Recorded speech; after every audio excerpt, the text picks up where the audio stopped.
वाहिगुरु जी का खालसा वाहिगुरु जी की फतेह। सारी संगत का अज के प्रोग्राम में स्वागत है जी। संगत जी अज सोमवार है और हर सोमवार असी आप वालों आए सवालों के जवाब पैनल मैंबर जो भी आपस विचार करके जिस सहमति ते पहुंचते हैं वो आप सामने पेश करते हैं। तो अज भी आप वालों आए वक्-वक् विषयों ते सवाल जिहड़े ने वो विचारे जाणगे। पर सब तो पहला आओ आपां प्रोग्राम की शुरुआत जिहड़ी है वो मूल मंत्र के पाठ नाल करदे हां जी।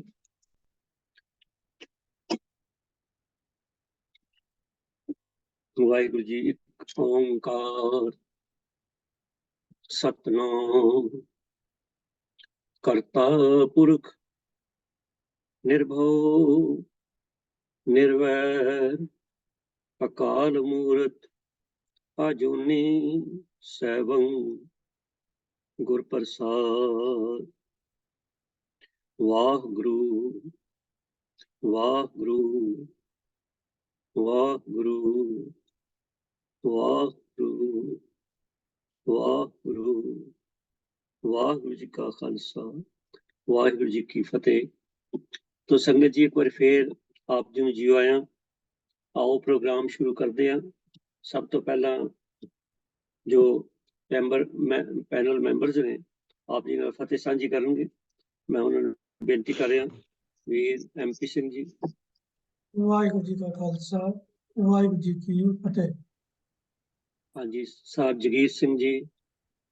वाहिगुरु जी का खालसा वाहिगुरु जी की वाहिगुरु जी फतेह। की फतेह। सरदार प्रभ कीर्तन सिंह जी। वाहिगुरु जी का खालसा वाहिगुरु जी की फतेह। सरदार किकर सिंह जी।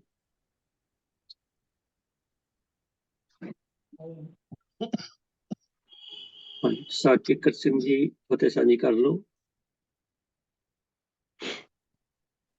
वाहिगुरु जी का खालसा वाहिगुरु जी की वाहिगुरु फतेह। जी की फतेह। सरदार तजिंदर सिंह जी। वाहिगुरु जी का खालसा वाहिगुरु जी की वाहिगुरु जी की फतेह। फतेह। सरदार इंद्रबीर सिंह जी शायद अजे ज्वाइन नहीं किया जी। डॉक्टर तजिंदर सिंह जी थोड़ी अटक के आउणगे। शाह हरजीत सिंह जी हाजिर जरूर ने पर उन्होंने कुछ तबीयत ठीक नहीं है इस करके अज सिर्फ सुनने का ही सेवा करेंगे जी। तो शाह हरजीत सिंह का भी जीव आया। तो आओ संगत जी आप सवालों वाल चलते हैं।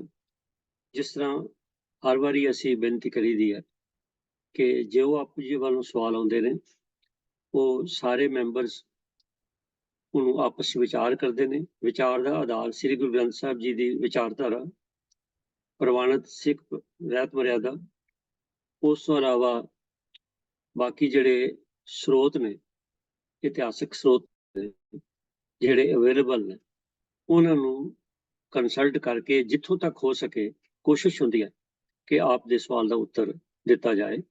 उत्तर देने में बहुत सारियां ऊणताइयां रहनियां सुहावन। तो हाँ जी क्षमा करना जी मेरा ऑफ हो गया सी। उत्तर विच बहुत सारियां ऊणताइयां रहनियां सुहावन ने टू एड एज ह्यूमन। कोई आदमी परफेक्ट नहीं। खास कर जिस असीं गुरबत की गुरबाणी की गल करते हैं ये तो एक बहुत वड्डा समुंदर है जी। ये तो सारी उम्र भी लगता बंदा लग्या रहे तो फिर भी वो सतगुरु की कृपा जितनी होवे उन्नी प्राप्ति होंदी है।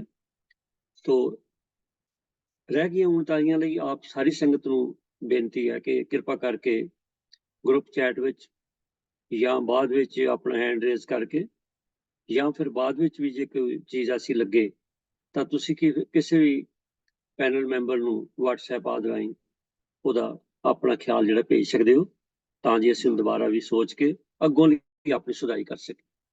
तो आओ आप सब तो पहले चलते हैं गुरबाणी का सवाल। गुरबाणी बारे सवाल आया कि श्री गुरु ग्रंथ साहिब के पन्ना 1299 ते एक शब्द है ਉਹਦੀ तुक मैं बोलन लगा जी। तोआ आखै हो बहुविध अच्छा तोए बहुत बेकारा। तो कई बार की होंदा जी भी गुरबाणी ਆਪਾਂ पाठ करते हैं सहज पाठ करते हैं या ਅਸੀਂ कीर्तन सुनते हैं ਤਾਂ ਕਈ ਸ਼ਬਦ ਜਿਨ੍ਹਾਂ ਨਾਲ ਅਸੀਂ ਫੈਮਿਲੀਅਰ ਨਹੀਂ ਹੁੰਦੇ ਉਹ ਆ ਜਾਂਦੇ ਨੇ ਤੇ ਉਹਨਾਂ ਨੂੰ ਜਾਣਨਾ ਜਾਣਨਾ ਜ਼ਰੂਰੀ ਹੈ ਔਰ ਜਾਣਨਾ ਵੀ ਚਾਹੀਦਾ। ਬੜੀ ਚੰਗੀ ਗੱਲ ਹੈ ਕਿ ਸਾਡੇ ਮਨ 'ਚ ਕਿਰਿਆਸਿਟੀ ਹੋਵੇ ਕਿ ਇਹ ਕੀ ਲਿਖਿਆ। ਤੋ ਇਸ ਸ਼ਬਦ ਵਿੱਚ ਵੀ ਜੋ ਤੋਆ ਲਫ਼ਜ਼ ਆਇਆ, ਤੋਆ ਹੈ ਜਾਂ ਤੋਆ ਦੋ ਵਾਰੀ ਆਇਆ, ਇਹਦੇ ਬਾਰੇ ਸਵਾਲ ਕਰਤਾ ਕਹਿੰਦਾ ਹੈ ਵੀ ਇਹ ਕੀ ਇਹਦੇ ਅਰਥ ਬਣਦੇ ਨੇ। ਸਾਕਿਕਰ ਸਿੰਘ ਜੀ ਇਸ ਤੁਕ ਦੇ ਅਰਥ ਸਾਨੂੰ ਜਾਂ ਇਸ ਸ਼ਬਦ ਦਾ ਜੋ ਵਿਚਾਰ ਕੇਂਦਰੀ ਭਾਵ ਹੈ ਸਾਨੂੰ ਦੱਸਣਗੇ ਸਾਕਿਕਰ ਸਿੰਘ।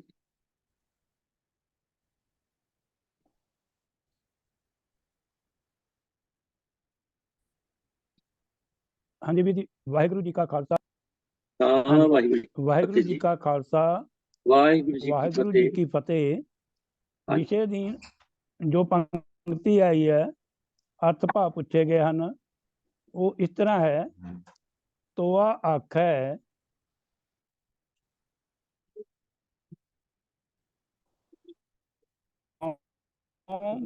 ਬਹੁਤ ਅੱਛਾ, ਤੋਏ ਬਹੁਤ ਵਿਕਾਸ ਲੇਖ ਅਤੇ ਵਾਰ ਮਲਾਰਕੀ ਮਹਿਲਾ ਪਹਿਲਾ, ਉਹਦੀ 25ਵੀਂ ਪੌੜੀ ਦੇ ਨਾਲ 2 ਸ਼ਲੋਕ ਹਨ ਅਤੇ ਦੋਨਾਂ ਸ਼ਲੋਕਾਂ ਦਾ ਜੋ ਵਿਸ਼ਾ ਹੈ ਉਹ ਹੈ ਮਾਸ ਨਾਲ। ਲੇਕਿਨ ਸ਼ਲੋਕ ਵੱਡੇ ਹੋਣ ਕਰਕੇ ਆਪਾਂ ਕੇਵਲ ਸ਼ਲੋਕ ਨੰਬਰ 2 ਦਾ ਹੀ ਪਾਠ ਕਰਾਂਗੇ, ਜਿਸ ਵਿੱਚੋਂ ਇਹ ਪੰਕਤੀ ਲਈ ਗਈ ਹੈ। ਤੇ ਦਾ ਪਾਠ ਵੀ ਗੁਰੂ ਸਾਹਿਬ ਕਹਿਣਾ ਕੀ ਚਾਹੁੰਦੇ ਹਨ। ਮਹਿਲਾ ਪਹਿਲਾ, ਮਾਸ ਮਾਸ ਕਰ ਮੂਰਖ ਝਗੜੇ, ਗਿਆਨ ਧਿਆਨ ਨਹੀਂ ਜਾਣੈ, ਕੌਣ ਮਾਸ ਕੌਣ ਸਾ ਕਹਾਵੈ, ਕਿਸ ਮੈਂ ਪਾਪ ਸਮਾਣੇ, ਗੇਂਡਾ ਮਾਰ ਹੋਮ ਜਗ ਕੀਏ, ਦੇਵਤਿਆਂ ਕੀ ਬਾਣੇ, ਮਾਸ ਛੋੜ ਬੈਸ ਨਕ ਪਕੜੇ, ਰਾਤੀ ਮਾਨਸ ਖਾਣੇ, ਫੜ ਕਰ ਲੋਕਾਂ ਨੂੰ ਦਿਖਲਾਵੇ, ਗਿਆਨ ਧਿਆਨ ਨਹੀਂ ਸੂਝੈ, ਨਾਨਕ ਅੰਧੇ ਸਿਉ ਕਿਆ ਕਹੀਐ, ਕਹੇ ਨਾ ਕਹਿਆ ਬੁਝੈ। ਅੰਧਾ ਸੋਏ ਜੇ ਅੰਧ ਕਮਾਵੇ, ਤਿਸ ਹਿਰਦੇ ਸੇ ਲੋਚਨ ਨਾਹੀ, ਮਾਤ ਪਿਤਾ ਕੀ ਰਖਤ ਨਿਪੰਨੇ, ਮੱਛੀ ਮਾਸ ਨਾ ਖਾਹੀ।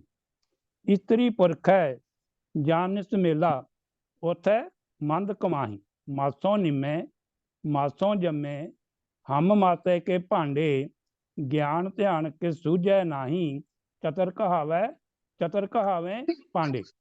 ਬਾਹਰ ਕਾ ਮਾਸ ਮੰਦਾ ਸੁਆਮੀ, ਘਰ ਕਾ ਮਾਸ ਚੰਗੇਰਾ, ਜੀ ਜੰਤ ਸਭ ਮਾਸੋਂ ਹੋਏ, ਜੀਏ ਲਿਆ ਵਸੇਰਾ। ਅਭਖ ਭਖੇ ਭਖ ਤਜ ਛੋਡੇ, ਅੰਧ ਗੁਰੂ ਜਨ ਕੇਰਾ, ਮਾਸੋਂ ਨਿੰਮੇ ਮਾਸੋਂ ਜੰਮੇ, ਹਮ ਮਾਸੇ ਕੇ ਭਾਂਡੇ, ਗਿਆਨ ਧਿਆਨ ਕਸ ਸੂਝੇ ਨਾਹੀ, ਚਤਰ ਕਹਾਵੇ ਪਾਂਡੇ। ਮਾਸ ਪੁਰਾਣੀ ਮਾਸ ਕਤੇਬੀ, ਚੌਂ ਜੁਗ ਮਾਸ ਕਮਾਣਾ, ਜਜ ਕਾਜ ਵਿਆਹ ਸੁਹਾਵੇ, ਉਥੇ ਮਾਸ ਸਮਾਣਾ।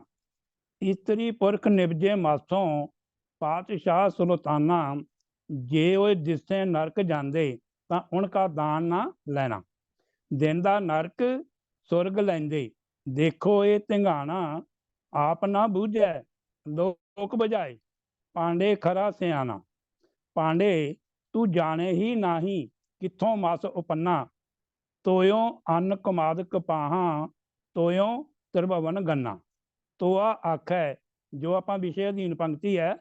ਤੋਆ ਆਖੈ ਹਉ ਬਹੁਤ ਅੱਛਾ, ਤੋਏ ਬਹੁਤ ਬਿਕਾਰਾ, ਇਤੇ ਰਸ ਛੋੜ ਹੋਵੇ ਸੰਨਿਆਸੀ, ਨਾਨਕ ਕਹੇ ਵਿਚਾਰਾ। ਸੋ ਆਪਾਂ ਜੋ ਪਾਠ ਇਸ ਤੋਂ ਪਹਿਲਾ ਸ਼ਲੋਕ ਸੀ ਉਹ ਵੀ ਮਾਸ ਦੇ ਨਾਲ ਸੰਬੰਧਿਤ ਹੈ, ਲੇਕਿਨ ਸਮੇਂ ਦੀ ਨਜ਼ਾਕਤ ਕਰਕੇ ਆਪਾਂ ਉਹਦਾ ਪਾਠ ਨਹੀਂ ਕੀਤਾ। ਤੇ ਇਸ ਸ਼ਲੋਕ ਦੇ ਪਾਠ ਤੋਂ ਕਾਫੀ ਹੱਦ ਤੱਕ ਇਹ ਤਾਂ ਸਪਸ਼ਟ ਹੋ ਹੀ ਗਿਆ ਕਿ ਗੁਰੂ ਸਾਹਿਬ ਜੀ ਕਹਿਣਾ ਕੀ ਚਾਹੁੰਦੇ ਹਨ। ਹੁਣ ਗੁਰੂ ਸਾਹਿਬ ਸਿੱਧਾ ਪਾਂਡੇ ਨੂੰ ਸੰਬੋਧਨ ਕਰਕੇ ਆਖਦੇ ਹਨ, ਪਾਂਡੇ ਤੂੰ ਜਾਣੇ ਹੀ ਨਾਹੀ, ਕਿੱਥੋਂ ਮਾਸ ਉਪੰਨਾ, ਤੋਇਓ ਭਾਵ ਪਾਣੀ ਤੋਂ, ਅੰਨ ਕਮਾਦ ਕਪਾਹਾਂ, ਤੋਇਓ ਤ੍ਰਿਭਵਨ ਗੰਨਾ। ਉਹ ਪਾਣੀ ਤੋਂ ਹੀ ਅਨਾਜ ਕਮਾਦ ਕਪਾਹ ਆਦਿਕ ਫਸਲਾਂ ਪੈਦਾ ਹੁੰਦੀਆਂ ਹਨ ਅਤੇ ਪਾਣੀ ਤੋਂ ਹੀ ਤਿੰਨੇ ਭਵਨ ਭਾਵ ਸਾਰਾ ਸੰਸਾਰ ਪੈਦਾ ਹੋਇਆ। ਮੈਂ ਸ਼ੁਮਾਰ ਕਰਦਾ ਹਾਂ, ਭਾਵ ਮੈਂ ਇਹ ਮੰਨਦਾ ਹਾਂ। ਅੱਗੇ ਜੋ ਵਿਸ਼ੇ ਦੀ ਪੰਕਤੀ ਹੈ, ਤੋਆ ਆਖੈ ਹਉ ਬਹੁਤ ਅੱਛਾ, ਤੋਏ ਬਹੁਤ ਬੇਕਾਰਾ। ਸ਼ਬਦ ਅਰਥ ਇਸ ਤਰ੍ਹਾਂ ਹਨ ਜੀ। ਪਾਣੀ ਆਖਦਾ ਹੈ ਮੈਂ ਕਈ ਢੰਗਾਂ ਨਾਲ ਅੱਛਾ ਹਾਂ, ਭਾਵ ਕਿ ਜਿਹੜਾ ਰਸ ਹੈ ਉਹ ਹੀ ਪਾਣੀ ਦਾ ਰੂਪ ਹੁੰਦਾ ਹੈ। ਗੁਰਬਾਣੀ ਦੇ ਵਿੱਚ ਜਿਵੇਂ ਪਾਣੀ ਲਈ ਵੀ ਆਇਆ ਤੇ ਪਾਣੀ ਸ਼ਰਾਬ ਲਈ ਵੀ ਆਇਆ। ਸੋ ਜਿਹੜਾ ਰਸ ਹੈ ਇਹ ਵੀ ਪਾਣੀ ਦਾ ਰੂਪ ਹੈ। ਤੇ ਭਾਵ ਇੱਥੇ ਆਪਾਂ ਰਸ ਤੋਂ ਲਈਏ, ਭਾਵ ਕਿ ਰਸ ਵੀ ਪਾਣੀ ਦਾ ਰੂਪ ਹੁੰਦਾ ਹੈ। ਅਸੀਂ ਆਮ ਹੀ ਇਹ ਮੁਹਾਵਰਾ ਵੀ ਵਰਤਦੇ ਹਾਂ, ਕੋਈ ਖਾਣ ਵਾਲੀ ਚੰਗੀ ਚੀਜ਼ ਵੇਖ ਕੇ ਮੂੰਹ ਵਿੱਚ ਪਾਣੀ ਆ ਗਿਆ, ਭਾਵ ਉਹਦਾ ਰਸ ਆ ਗਿਆ ਜਾਂ ਮੂੰਹ ਵਿੱਚ ਪਾਣੀ ਭਰ ਆਇਆ। ਅਸਲ ਵਿੱਚ ਗੱਲ ਵੱਖ-ਵੱਖ ਰਸਾਂ ਦੀ ਹੋ ਰਹੀ ਹੈ। ਤੇ ਗੁਰੂ ਸਾਹਿਬ ਅਖੀਰ ਵਿੱਚ ਕਹਿੰਦੇ ਹਨ ਕਿ ਏਤੇ ਰਸ ਛੋੜ ਹੋਵੇ ਸੰਨਿਆਸੀ। ਕੀ ਤੂੰ ਸੱਚੀ ਮੁੱਚੀ ਖਾਣ ਪੀਣ ਜਾਂ ਪਹਿਨਣ ਜਾਂ ਜੋ ਮਤਲਬ ਰਸ ਗਿਣੇ ਆ ਗੁਰੂ ਸਾਹਿਬ ਨੇ, ਕੀ ਤੂੰ ਵਾਕਿਆ ਉਹਨਾਂ ਨੂੰ ਛੱਡ ਕੇ ਸੰਨਿਆਸੀ ਹੋ ਸਕਦਾ? ਨਾਨਕ ਕਹੇ ਵਿਚਾਰਾ, ਨਾਨਕੇ ਵਿਚਾਰ ਦੀ ਗੱਲ ਕਹਿੰਦਾ। ਕਿਉਂਕਿ ਕੁਝ ਚੀਜ਼ਾਂ ਅਸੀਂ ਕੇਵਲ ਆਪਣੇ ਜੀਵ ਦੇ ਰਸ ਲਈ ਖਾਂਦੇ ਹਾਂ, ਕੁਝ ਅਸੀਂ ਆਪਣੇ ਜਿਉਂਦੇ ਰਹਿਣ ਲਈ। ਗੁਰੂ ਸਾਹਿਬ ਕੇਵਲ ਇੱਥੇ ਰਸਾਂ ਦੀ ਗੱਲ ਕਰਦੇ ਆ ਤੇ ਗੁਰੂ ਸਾਹਿਬ ਕੋਈ ਖਾਣ ਪੀਣ ਤੋਂ, ਪਹਿਨਣ ਤੋਂ ਜਾਂ ਮਨਾਹੀ ਨਹੀਂ ਕਰਦੇ। ਅਸਲ ਵਿੱਚ ਗੁਰੂ ਸਾਹਿਬ ਇਹੀ ਕਹਿਣਾ ਚਾਹੁੰਦੇ ਆ ਬਈ ਉੱਤੋਂ ਪਾਂਡੇ ਲੋਕਾਂ ਨੂੰ ਉਪਦੇਸ਼ ਦਿੰਦਾ ਪਰ ਅੰਦਰੋਂ ਲੋਕਾਂ ਦਾ ਮਾਸ ਖਾਂਦਾ ਹੈ। ਸੋ ਇਹਦੀ ਜੋ ਵਿਚਾਰ ਹੈ ਉਹ ਮੇਰਾ ਖਿਆਲ ਜਿਨ੍ਹਾਂ ਦਾ ਸਵਾਲ ਸੀ ਉਹਨਾਂ ਨੂੰ ਸਮਝ ਆ ਗਿਆ ਹੋਣਾ। ਫਿਰ ਵੀ ਅਗਰ ਕੋਈ ਕਿਸੇ ਕਿਸਮ ਦੀ ਬਾਤ ਘਾਟ ਹੈ ਤਾਂ ਇਸਦਾ ਦੁਬਾਰਾ ਵੀ ਉੱਤਰ ਦਿੱਤਾ ਜਾ ਸਕਦਾ ਹੈ ਜੀ। ਸੋ ਅਨੇਕ ਪ੍ਰਕਾਰ ਦੀਆਂ ਭੁੱਲਾਂ ਗਲਤੀਆਂ ਹੋ ਗਈਆਂ ਹੋਣਗੀਆਂ ਜੀ, ਮਾਫ ਕਰਨਾ ਜੀ। ਅੰਤ ਵਾਹਿਗੁਰੂ ਜੀ ਕਾ ਖਾਲਸਾ, ਵਾਹਿਗੁਰੂ ਜੀ ਕੀ ਫਤਿਹ ਫਤਿਹ। ਅਰਜ਼ ਕਰਦਾ ਹਾਂ ਜੀ। ਵੀਰ ਕਿੱਕਰ ਸਿੰਘ ਜੀ ਦਾ ਥੋੜਾ ਜਿਹਾ ਵਿੱਚ ਇੰਟਰਪਸ਼ਨ ਹੋਈ ਹੈ, ਉਹਦੇ ਲਈ ਖਿਮਾ ਮੰਗਦੇ ਹਾਂ ਜੀ। ਤੋ ਸੰਗਤ ਜੀ, ਵੀਰ ਜੀ ਨੇ ਜੇ ਤੁਕ ਬਾਰੇ ਸਵਾਲਕਰਤਾ ਨੇ ਪੁੱਛਿਆ, ਦੱਸਿਆ, ਤੇ ਮੈਂ ਬੇਨਤੀ ਕਰਦੇ ਹਾਂ ਕਿ ਇਹ ਜੋ ਸ਼ਬਦ ਹੈ, ਇਹਦੇ ਸ਼ਲੋਕ ਤੇ ਪੌੜੀ, ਇਹ ਕਾਫੀ ਲੰਬੇਰਾ ਸ਼ਬਦ ਹੈ ਔਰ ਕਾਫੀ ਡੂੰਘਾਈ ਨਾਲ ਵਾਚਣ ਵਾਲਾ ਇਹ ਸ਼ਬਦ ਹੈ। ਆਪਾਂ ਜਿੰਨੀ ਵਾਰੀ ਇਹਨੂੰ ਪੜ੍ਹੀਏ, ਇਹਦੇ ਅਰਥ ਸਮਝੀਏ, ਉਨਾ ਜ਼ਿਆਦਾ ਅੱਛੀ ਗੱਲ ਹੈ। ਕਿਉਂਕਿ ਇਸੇ ਸ਼ਬਦ ਨੂੰ ਲੈ ਕੇ ਕਈ ਵਾਰੀ ਇਹੋ ਜਿਹੇ ਮਸਲੇ ਜਿਹੜੇ ਨੇ ਖੜੇ ਹੋ ਜਾਂਦੇ ਨੇ, ਜਿਹਨੂੰ ਆਪ ਜੀ ਸਮਝਦੇ ਹੋ, ਵੈਜੀਟੇਰੀਅਨ ਨਾਨ ਵੈਜੀਟੇਰੀਅਨ ਦੀ ਗੱਲ ਚੱਲ ਪੈਂਦੀ ਹੈ। ਤਾਂ ਇਹਦੇ ਵਿੱਚ ਬੜੇ ਹੀ ਵਿਸਥਾਰ ਦੇ ਨਾਲ ਇਹਦੇ ਵਿੱਚ ਦੱਸਿਆ ਗਿਆ ਕਿ ਕੇਵਲ ਇੱਕ ਚੀਜ਼ ਤੁਸੀਂ ਕਲੇਮ ਕਰੋ ਕਿ ਜੀ ਮੈਂ ਮਾਸ ਨਹੀਂ ਖਾਂਦਾ, ਮੈਂ ਬਹੁਤ ਵਧੀਆ, ਇਹ ਨਹੀਂ ਕਿ ਕਿਹਾ ਵੀ ਖਾਣਾ ਹੈਗਾ। ਮਤਲਬ ਇਹ ਕਿ ਕੋਈ ਵੀ ਇਸ ਇੱਕ ਚੀਜ਼ ਦੇ ਸੇਵਨ ਕਰਨ ਦਾ ਉਹਦਾ ਕੋਈ ਧਰਮ ਨਾਲ ਸੰਬੰਧ ਨਹੀਂ ਹੈ। ਧਰਮ ਦਾ ਸੰਬੰਧ ਤੇ ਸਾਡੇ ਕਰੈਕਟਰ ਨਾਲ ਹੈ, ਸਾਡੇ ਜੀਵਨ ਦੀ ਚਾਲ ਦੇ ਨਾਲ। ਤੋ ਮੈਂ ਵੀਰ ਕਿੱਕਰ ਸਿੰਘ ਦਾ ਬਹੁਤ ਬਹੁਤ ਧੰਨਵਾਦ ਕਰਦਾ। ਤੋ ਆਓ ਸੰਗਤ ਜੀ, ਅਗਲਾ ਜਿਹੜਾ ਸਵਾਲ ਹੈ ਉਹ ਸਰਦਾਰ ਗੁਰਚਰਨ ਸਿੰਘ ਜੀ ਪੁੱਛਦੇ ਨੇ ਕਿ ਭਗਤ ਪ੍ਰਹਿਲਾਦ ਨੇ ਨਾਮ ਕਿਵੇਂ ਜਪਿਆ। ਮੈਂ ਬੇਨਤੀ ਕਰ ਰਿਹਾ ਵੀਰ ਪ੍ਰਭ ਕੀਰਤਨ ਸਿੰਘ ਜੀ ਨੂੰ ਕਿ ਸਰਦਾਰ ਗੁਰਚਰਨ ਸਿੰਘ ਜੀ ਦੇ ਸਵਾਲ ਦਾ ਆਪ ਜੀ ਉੱਤਰ ਦੱਸੋ ਜੀ ਕਿ ਭਗਤ ਸਾਹਿਬ ਨੇ ਨਾਮ ਕਿਵੇਂ ਜਪਿਆ। ਵਾਹਿਗੁਰੂ ਜੀ ਕਾ ਖਾਲਸਾ, ਵਾਹਿਗੁਰੂ ਜੀ ਕੀ ਫਤਿਹ ਜੀ।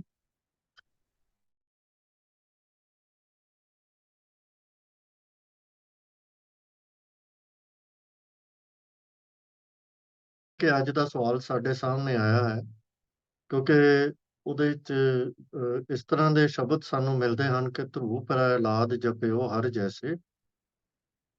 ਤਾਂ ਆਓ ਗੁਰਬਾਣੀ ਦੀ ਰੋਸ਼ਨੀ ਦੇ ਵਿੱਚ ਹੀ ਇਸ ਸਵਾਲ ਦਾ ਜਵਾਬ ਲੱਭਣ ਦੀ ਕੋਸ਼ਿਸ਼ ਕਰੀਏ।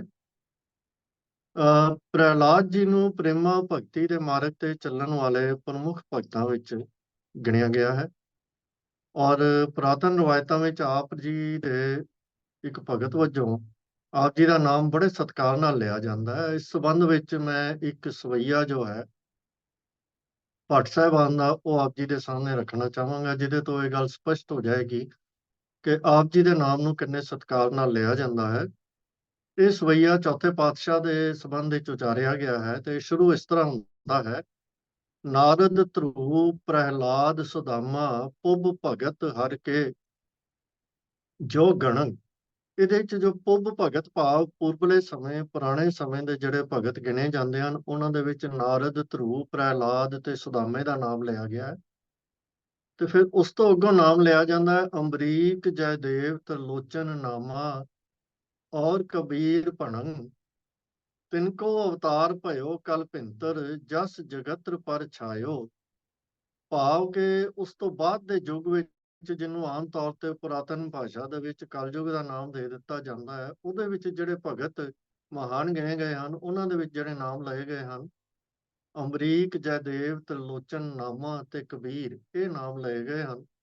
ਤੇ ਅੰਤ ਵਿੱਚ ਇਹ ਕਿਹਾ ਗਿਆ ਹੈ ਕਿ ਇਹਨਾਂ ਸਾਰਿਆਂ ਦੀ ਪੂਰਬਲੇ ਯੁੱਗ ਦੇ ਵੀ ਤੇ ਕਲਯੁਗ ਦੇ ਵੀ ਇਹਨਾਂ ਦਾ ਜਿਹੜਾ ਜਸ ਹੈ ਪੂਰੇ ਜਗਤ ਦੇ ਵਿੱਚ ਫੈਲਿਆ ਹੋਇਆ ਹੈ, ਕਿਉਂਕਿ ਇਹ ਅਕਾਲ ਪੁਰਖ ਦੇ ਭਗਤ ਸਨ। ਤੇ ਸ੍ਰੀ ਗੁਰੂ ਰਾਮਦਾਸ ਜਯੋ ਜੈ ਜਗ ਮੈਂ ਤੈ ਹਰ ਪਰਮ ਪਦ ਪਾਇਓ, ਕਿ ਆਪ ਦਾ ਵੀ ਜਸ ਉਸੇ ਤਰ੍ਹਾਂ ਹੀ ਪੂਰੇ ਜਗਤ ਦੇ ਵਿੱਚ ਫੈਲਿਆ ਹੋਇਆ। ਤਾਂ ਇਹ ਸਿਰਫ ਆਪ ਜੀ ਦੇ ਨਾਲ ਇਹ ਸਪਸ਼ਟ ਕਰਨ ਲਈ ਸੀ ਕਿ ਭਗਤ ਪ੍ਰਹਿਲਾਦ ਜੀ ਨੂੰ ਅੱਜ ਬਹੁਤ ਸਤਿਕਾਰ ਦੀ ਨਜ਼ਰ ਨਾਲ ਗੁਰਬਾਣੀ ਦੇ ਵਿੱਚ ਦੇਖਿਆ ਗਿਆ ਹੈ। ਹੁਣ ਇਹਦੇ ਬਾਰੇ ਵੀ ਫਰਮਾਨ ਸਾਨੂੰ ਕਈ ਥਾਵਾਂ ਤੇ ਮਿਲਦੇ ਹਨ। ਉਹਨਾਂ ਦੇ ਜੋ ਭਗਤੀ ਸੀ, ਪ੍ਰੇਮਾ ਭਗਤੀ ਸੀ, ਉਹਦੇ ਬਾਰੇ ਕਈ ਗੱਲਾਂ ਸਾਨੂੰ ਮਿਲਦੀਆਂ ਹਨ। ਸਭ ਤੋਂ ਪਹਿਲਾਂ ਤਾਂ ਇਹ ਹੈ ਕਿ ਉਹ ਅਕਾਲ ਪੁਰਖ ਦੀ ਭਗਤੀ ਵਿੱਚ ਕਿਵੇਂ ਜੁੜੇ। ਇਹਦੇ ਬਾਰੇ ਫਰਮਾਨ ਹੈ ਕਿ ਦੈਂਤ ਪੁੱਤਰ ਪ੍ਰਹਿਲਾਦ ਗਾਇਤਰੀ ਤਰਪਣ ਕਿਛੂ ਨਾ ਜਾਣਾ ਹੈ, ਸ਼ਬਦੇ ਮੇਲ ਮਿਲਾਇਆ। ਭਾਵ ਵੀ ਉਹਨਾਂ ਦੀ ਭਗਤੀ ਕਰਮ ਕਾਂਡੀ ਕਿਸਮ ਦੀ ਨਹੀਂ ਸੀ, ਸਗੋਂ ਪ੍ਰੇਮਾ ਭਗਤੀ ਸੀ। ਤੇ ਅਕਾਲ ਪੁਰਖ ਨੇ ਆਪ ਕਿਰਪਾ ਕਰਕੇ ਉਹਨਾਂ ਨੂੰ ਗੁਰੂ ਦੀ ਸ਼ਬਦ ਦੇ ਨਾਲ, ਗੁਰੂ ਦੀ ਸਿੱਖਿਆ ਨਾਲ ਜੋੜ ਕੇ ਪ੍ਰਭੂ ਨਾਲ ਮਿਲਾਪ ਬਖਸ਼ਿਆ, ਸ਼ਬਦੇ ਮੇਲ ਮਿਲਾਇਆ। ਤਾਂ ਇਸ ਤਰ੍ਹਾਂ ਉਹਨਾਂ ਦੀ ਭਗਤੀ ਜਿਹੜੀ ਸੀ ਉਹ ਗੁਰੂ ਦੀ ਸਿੱਖਿਆ ਦੇ ਉੱਤੇ ਚੱਲ ਕੇ ਪ੍ਰਭੂ ਨਾਲ ਪ੍ਰੇਮ ਕਰਨ ਦੀ ਭਗਤੀ ਸੀ।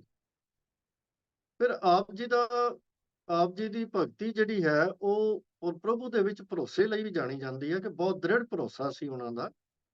ਤੇ ਆਪ ਨੇ ਅਨੇਕਾਂ ਡਰਾਵਿਆਂ ਰੁਕਾਵਟਾਂ ਵਾਲੇ ਜੀਵਨ ਵਿੱਚ ਵੀ ਨਾਮ ਦਾ ਓਟ ਆਸਰਾ ਨਹੀਂ ਸੀ ਛੱਡਿਆ। ਗੁਰਬਾਣੀ ਦਾ ਹੀ ਫਰਮਾਨ ਹੈ ਕਿ ਪ੍ਰਹਿਲਾਦ ਦੁਬਦਾ ਨਾ ਪੜੈ, ਹਰ ਨਾਮ ਨਾ ਛੋੜੈ, ਡਰੈ ਨਾ ਕਿਸੇ ਦਾ ਡਰਾਏ। ਕਿ ਭਾਵ ਉਹ ਆਪਣੀ ਭਗਤੀ ਦੇ ਵਿੱਚ ਬਹੁਤ ਦ੍ਰਿੜ ਸਨ ਤੇ ਹਰੀ ਦੇ ਨਾਮ ਦੀ ਭਗਤੀ ਨਹੀਂ ਸਨ ਛੋੜਦੇ, ਹਰੀ ਦੇ ਨਾਮ ਨਾਲ ਸਦਾ ਜੁੜੇ ਰਹਿੰਦੇ।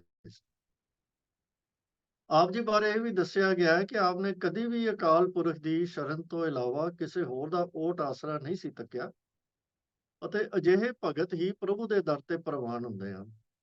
ਇਹਦੇ ਬਾਰੇ ਵੀ ਫਰਮਾਨ ਹੈ ਗੁਰਬਾਣੀ ਵਿੱਚ ਹੀ ਕਿ ਸਨਕ ਸਨੰਦਨ ਨਾਰਦ ਮੁਨ ਸੇਵੈ, ਅਣਦਿਨ ਜਪਤ ਰਹਿ ਬਨਵਾਰੀ, ਸ਼ਰਨਾਗਤ ਪ੍ਰਹਿਲਾਦ ਜਨ ਆਏ, ਤਿਨ ਕੀ ਪੈਜ ਸਵਾਰੀ। ਕਿ ਜਿਹੜੇ ਪ੍ਰਹਿਲਾਦ ਭਗਤ ਵਾਂਗ ਉਸ ਅਕਾਲ ਪੁਰਖ ਦੀ ਸ਼ਰਨ ਦੇ ਵਿੱਚ ਸਦਾ ਰਹਿੰਦੇ ਹਨ, ਹਮੇਸ਼ਾ ਹੀ ਉਹਦੀ ਸ਼ਰਨ ਔਰ ਓਟ ਆਸਰੇ ਵਿੱਚ ਰਹਿੰਦੇ ਹਨ, ਤਿਨ ਕੀ ਪੈਜ ਸਵਾਰੀ, ਪ੍ਰਭੂ ਉਹਨਾਂ ਦੀ ਲਾਜ ਰੱਖਦਾ ਹੈ। ਤੇ ਫਿਰ ਇਹੀ ਨਹੀਂ, ਉਹਨਾਂ ਦੇ ਸਾਹਮਣੇ ਜਿੰਨੀਆਂ ਔਕੜਾਂ ਆਈਆਂ, ਉਹਨਾਂ ਦੀ ਦ੍ਰਿੜਤਾ ਵੀ ਕਮਾਲ ਦੀ ਸੀ। ਅਰਨਾਕਸ਼ ਨੇ ਆਪ ਨੂੰ ਕਈ ਤਰ੍ਹਾਂ ਦੇ ਤਸੀਹੇ ਦਿੱਤੇ, ਪਰ ਆਪ ਕਦੇ ਨਹੀਂ ਡੋਲੇ, ਕਿਉਂਕਿ ਉਹਨਾਂ ਦਾ ਅਡਿੱਗ ਨਿਸ਼ਚਾ ਸੀ ਕਿ ਪ੍ਰਭੂ ਤਾਂ ਮੇਰੇ ਹਿਰਦੇ ਵਿੱਚ ਵਸਦਾ ਹੈ, ਤਾਂ ਮੈਨੂੰ ਡਰ ਕਿਸ ਗੱਲ ਦਾ। ਇਹਦੇ ਬਾਰੇ ਵੀ ਗੁਰਬਾਣੀ ਵਿੱਚ ਉਹਨਾਂ ਦੀ ਅਵਸਥਾ ਦੇ ਬਾਰੇ ਫਰਮਾਨ ਹੈ ਕਿ ਪ੍ਰਹਿਲਾਦ ਕੋਠੇ ਵਿੱਚ ਰੱਖਿਆ, ਬਾਹਰ ਦੀਆ ਤਾਲਾ, ਉਹਨਾਂ ਨੂੰ ਬੰਦ ਕਰ ਦਿੱਤਾ ਗਿਆ ਛੋਟੀ ਜਿਹੀ ਉਮਰ ਦੇ ਵਿੱਚ। ਤਾਂ ਨਿਰਭਉ ਬਾਲਕ ਮੂਲ ਨਾ ਡਰਈ, ਮੇਰੇ ਅੰਤਰ ਗੁਰੂ ਗੋਪਾਲਾ। ਕਿ ਉਹਨਾਂ ਨੂੰ ਇਹ ਭਰੋਸਾ ਸੀ ਕਿ ਉਹ ਜਿਹੜਾ ਗੁਰੂ ਗੋਪਾਲਾ, ਗੁਰੂ ਰਾਹੀਂ ਜੋ ਮੈਨੂੰ ਉਸ ਗੋਪਾਲ ਦੀ ਪ੍ਰਾਪਤੀ ਹੋਈ ਹੈ, ਉਹ ਮੇਰੇ ਅੰਦਰ ਵਸ ਰਿਹਾ, ਉਹ ਮੇਰੇ ਨਾਲ ਹੈ। ਤੇ ਭਾਵੇਂ ਜਿੰਨੀ ਮਰਜ਼ੀ ਭਿਆਨਕ ਕੋਠੜੀ ਵਿੱਚ ਮੈਨੂੰ ਡੱਕ ਦੇਣ, ਤੇ ਮੈਨੂੰ ਕੋਈ ਡਰ ਨਹੀਂ ਹੈ ਉੱਥੇ, ਕਿਉਂਕਿ ਅਕਾਲ ਪੁਰਖ ਮੇਰੇ ਨਾਲ ਹੈ। ਤੋ ਆਪ ਜੀ ਦੇ ਇਹ ਸਾਰੇ ਗੁਣ, ਜਿਨ੍ਹਾਂ ਵਿੱਚੋਂ ਕੁਝ ਕੁ ਗੁਣਾਂ ਦੀ ਮੈਂ ਆਪ ਜੀ ਦੇ ਨਾਲ ਗੁਰਬਾਣੀ ਵਿੱਚੋਂ ਸਾਂਝ ਕੀਤੀ ਹੈ, ਇਹਨਾਂ ਗੁਣਾਂ ਕਰਕੇ ਹੀ ਆਪ ਦੀ ਗਿਣਤੀ ਸ਼੍ਰੋਮਣੀ ਭਗਤਾਂ ਦੇ ਵਿੱਚ ਕੀਤੀ ਜਾਂਦੀ ਹੈ। ਆਪ ਜੀ ਦਾ ਜ਼ਿਕਰ ਗੁਰਬਾਣੀ ਦੇ ਵਿੱਚ ਬਾਰ-ਬਾਰ ਇਹਨਾਂ ਗੁਣਾਂ ਕਰਕੇ ਕੀਤਾ ਗਿਆ ਹੈ। ਤੇ ਇਹ ਜ਼ਿਕਰ ਇਹਨਾਂ ਗੁਣਾਂ ਨੂੰ ਧਾਰਨ ਕਰਨ ਦੀ ਸਾਡੇ ਲਈ ਪ੍ਰੇਰਨਾ ਦੇਣ ਵਾਸਤੇ ਕੀਤਾ ਗਿਆ ਹੈ, ਕਿ ਸਾਨੂੰ ਵੀ ਇਹਨਾਂ ਗੁਣਾਂ ਨੂੰ ਧਾਰਨ ਕਰਨਾ ਚਾਹੀਦਾ ਹੈ। ਉਸ ਪ੍ਰਭੂ ਨਾਲ ਭਰੋਸਾ, ਉਸ ਪ੍ਰਭੂ ਦੇ ਉੱਤੇ ਪ੍ਰੇਮ, ਉਸ ਪ੍ਰਭੂ ਦਾ ਓਟ ਆਸਰਾ, ਕਦੇ ਦੁਬਿਧਾ ਵਿੱਚ ਨਾ ਪੈਣਾ, ਔਰ ਹਰ ਵੇਲੇ ਪ੍ਰਭੂ ਨੂੰ ਆਪਣੇ ਅੰਗ ਸੰਗ ਮਹਿਸੂਸ ਕਰਨਾ। ਇਹੀ ਭਗਤੀ ਦੀ ਸਭ ਤੋਂ ਉੱਤਮ ਸਟੇਜ ਹੈ। ਇਹੀ ਭਗਤੀ ਕਰਨ ਦਾ ਢੰਗ ਹੈ, ਜਿਸ ਦੇ ਨਾਲ ਅਸੀਂ ਪ੍ਰੇਰਨਾ ਲੈ ਕੇ ਅਸੀਂ ਵੀ ਉਸ ਅਕਾਲ ਪੁਰਖ ਦੇ ਨਾਲ ਜੁੜ ਸਕਦੇ ਹਾਂ। ਇਸੇ ਕਰਕੇ ਪ੍ਰਹਿਲਾਦ ਜੀ ਦੀ ਉਦਾਹਰਨ ਜਿਹੜੀ ਹੈ ਉਹ ਬਾਰ-ਬਾਰ ਗੁਰਬਾਣੀ ਦੇ ਵਿੱਚ ਦਿੱਤੀ ਜਾਂਦੀ ਹੈ। ਹੋਈਆਂ ਭੁੱਲਾਂ ਦੀ ਖਿਮਾ ਕਰਨਾ ਜੀ। ਵਾਹਿਗੁਰੂ ਜੀ ਕਾ ਖਾਲਸਾ, ਵਾਹਿਗੁਰੂ ਜੀ ਕੀ ਫਤਿਹ। ਵੀਰ ਜੀ ਨੇ ਗੁਰੂ ਗ੍ਰੰਥ ਸਾਹਿਬ ਵਿੱਚੋਂ ਬਹੁਤ ਸਾਰੀਆਂ ਤੁਕਾਂ ਸੁਣਾ ਕੇ ਇਸ ਸਵਾਲ ਦਾ ਉੱਤਰ ਦਿੱਤਾ। ਬਹੁਤ ਅੱਛਾ ਉੱਤਰ ਸਾਨੂੰ ਮਿਲ ਗਿਆ। ਸੰਗਤ ਜੀ, ਗੁਰੂ ਗ੍ਰੰਥ ਸਾਹਿਬ ਵਿੱਚ ਸਾਨੂੰ ਸਮਝਾਉਣ ਲਈ ਬਹੁਤ ਸਾਰੀਆਂ ਇਤਿਹਾਸਕ ਤੇ ਮਿਥਿਹਾਸਕ ਗੱਲਾਂ ਵੀ ਮਿਲਦੀਆਂ ਨੇ। ਈਵਨ ਜਿਹੜੀਆਂ ਮਿਥਿਹਾਸਕ ਗੱਲਾਂ ਵੀ ਨੇ, ਉਹਨਾਂ ਨੂੰ ਅਸੀਂ ਉਸ ਕਹਾਣੀ ਜਾਂ ਉਸ ਕਥਾ ਨਾਲ ਤੇ ਨਹੀਂ ਜੁੜਨਾ ਨਾ। ਮਤਲਬ ਤੇ ਇਹ ਹੈ ਕਿ ਉਹਦੇ ਵਿੱਚ ਜੋ ਗੁਰੂ ਸਾਹਿਬਾਨ ਨੇ ਜਾਂ ਬਾਣੀ ਕਰਤਾ ਨੇ ਲੋਕਾਈ ਨੂੰ ਉਪਦੇਸ਼ ਦਿੱਤਾ, ਅਸੀਂ ਤੇ ਉਹਦੇ ਨਾਲ ਜੁੜਨਾ। ਤੋ ਕਈ ਵਾਰੀ ਅਸੀਂ, ਕਿਉਂਕਿ ਸਵਾਲ ਵੀ ਹੁੰਦੇ ਨੇ ਵੀ ਇਹ ਇਤਿਹਾਸਕ ਕਹਾਣੀ ਹੈ, ਵੀ ਇਹ ਕਿਵੇਂ ਆ ਗਈ ਗੁਰੂ ਗ੍ਰੰਥ ਸਾਹਿਬ, ਜਾਂ ਕਈ ਵਾਰ ਅਵਤਾਰਾਂ ਦਾ ਨਾਮ ਵੀ ਆ ਜਾਂਦਾ ਹੈ।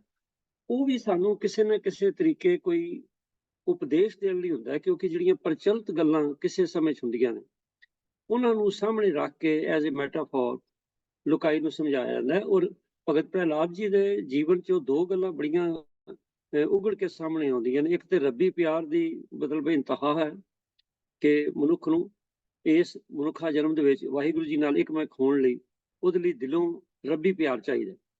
ਔਰ ਦੂਜੀ ਗੱਲ ਹੈ ਭਗਤ ਪ੍ਰਹਿਲਾਦ ਦੀ ਨਿਰਭੈਤਾ। ਵੀਰ ਜੀ ਨੇ ਹੁਣੇ ਬਾਣੀ ਦੀ ਤੁਕ ਵੀ ਦੱਸੀ ਸੀ ਕਿ ਕਿਸ ਤਰ੍ਹਾਂ ਪ੍ਰਹਿਲਾਦ ਭਗਤ ਨੂੰ ਕੋਠੇ ਵਿੱਚ ਬੰਦ ਕਰਕੇ ਬਾਹਰੋਂ ਤਾਲਾ ਲਾ ਦਿੱਤਾ। ਔਰ ਅਸੀਂ ਅੱਗੇ ਪਿੱਛੇ ਹੋਰ ਬੜੀਆਂ ਐਸੀਆਂ ਘਟਨਾਵਾਂ ਉਹਨਾਂ ਦੇ ਜੀਵਨ ਨਾਲ ਸੰਬੰਧਿਤ ਸੁਣਦੇ ਹਾਂ।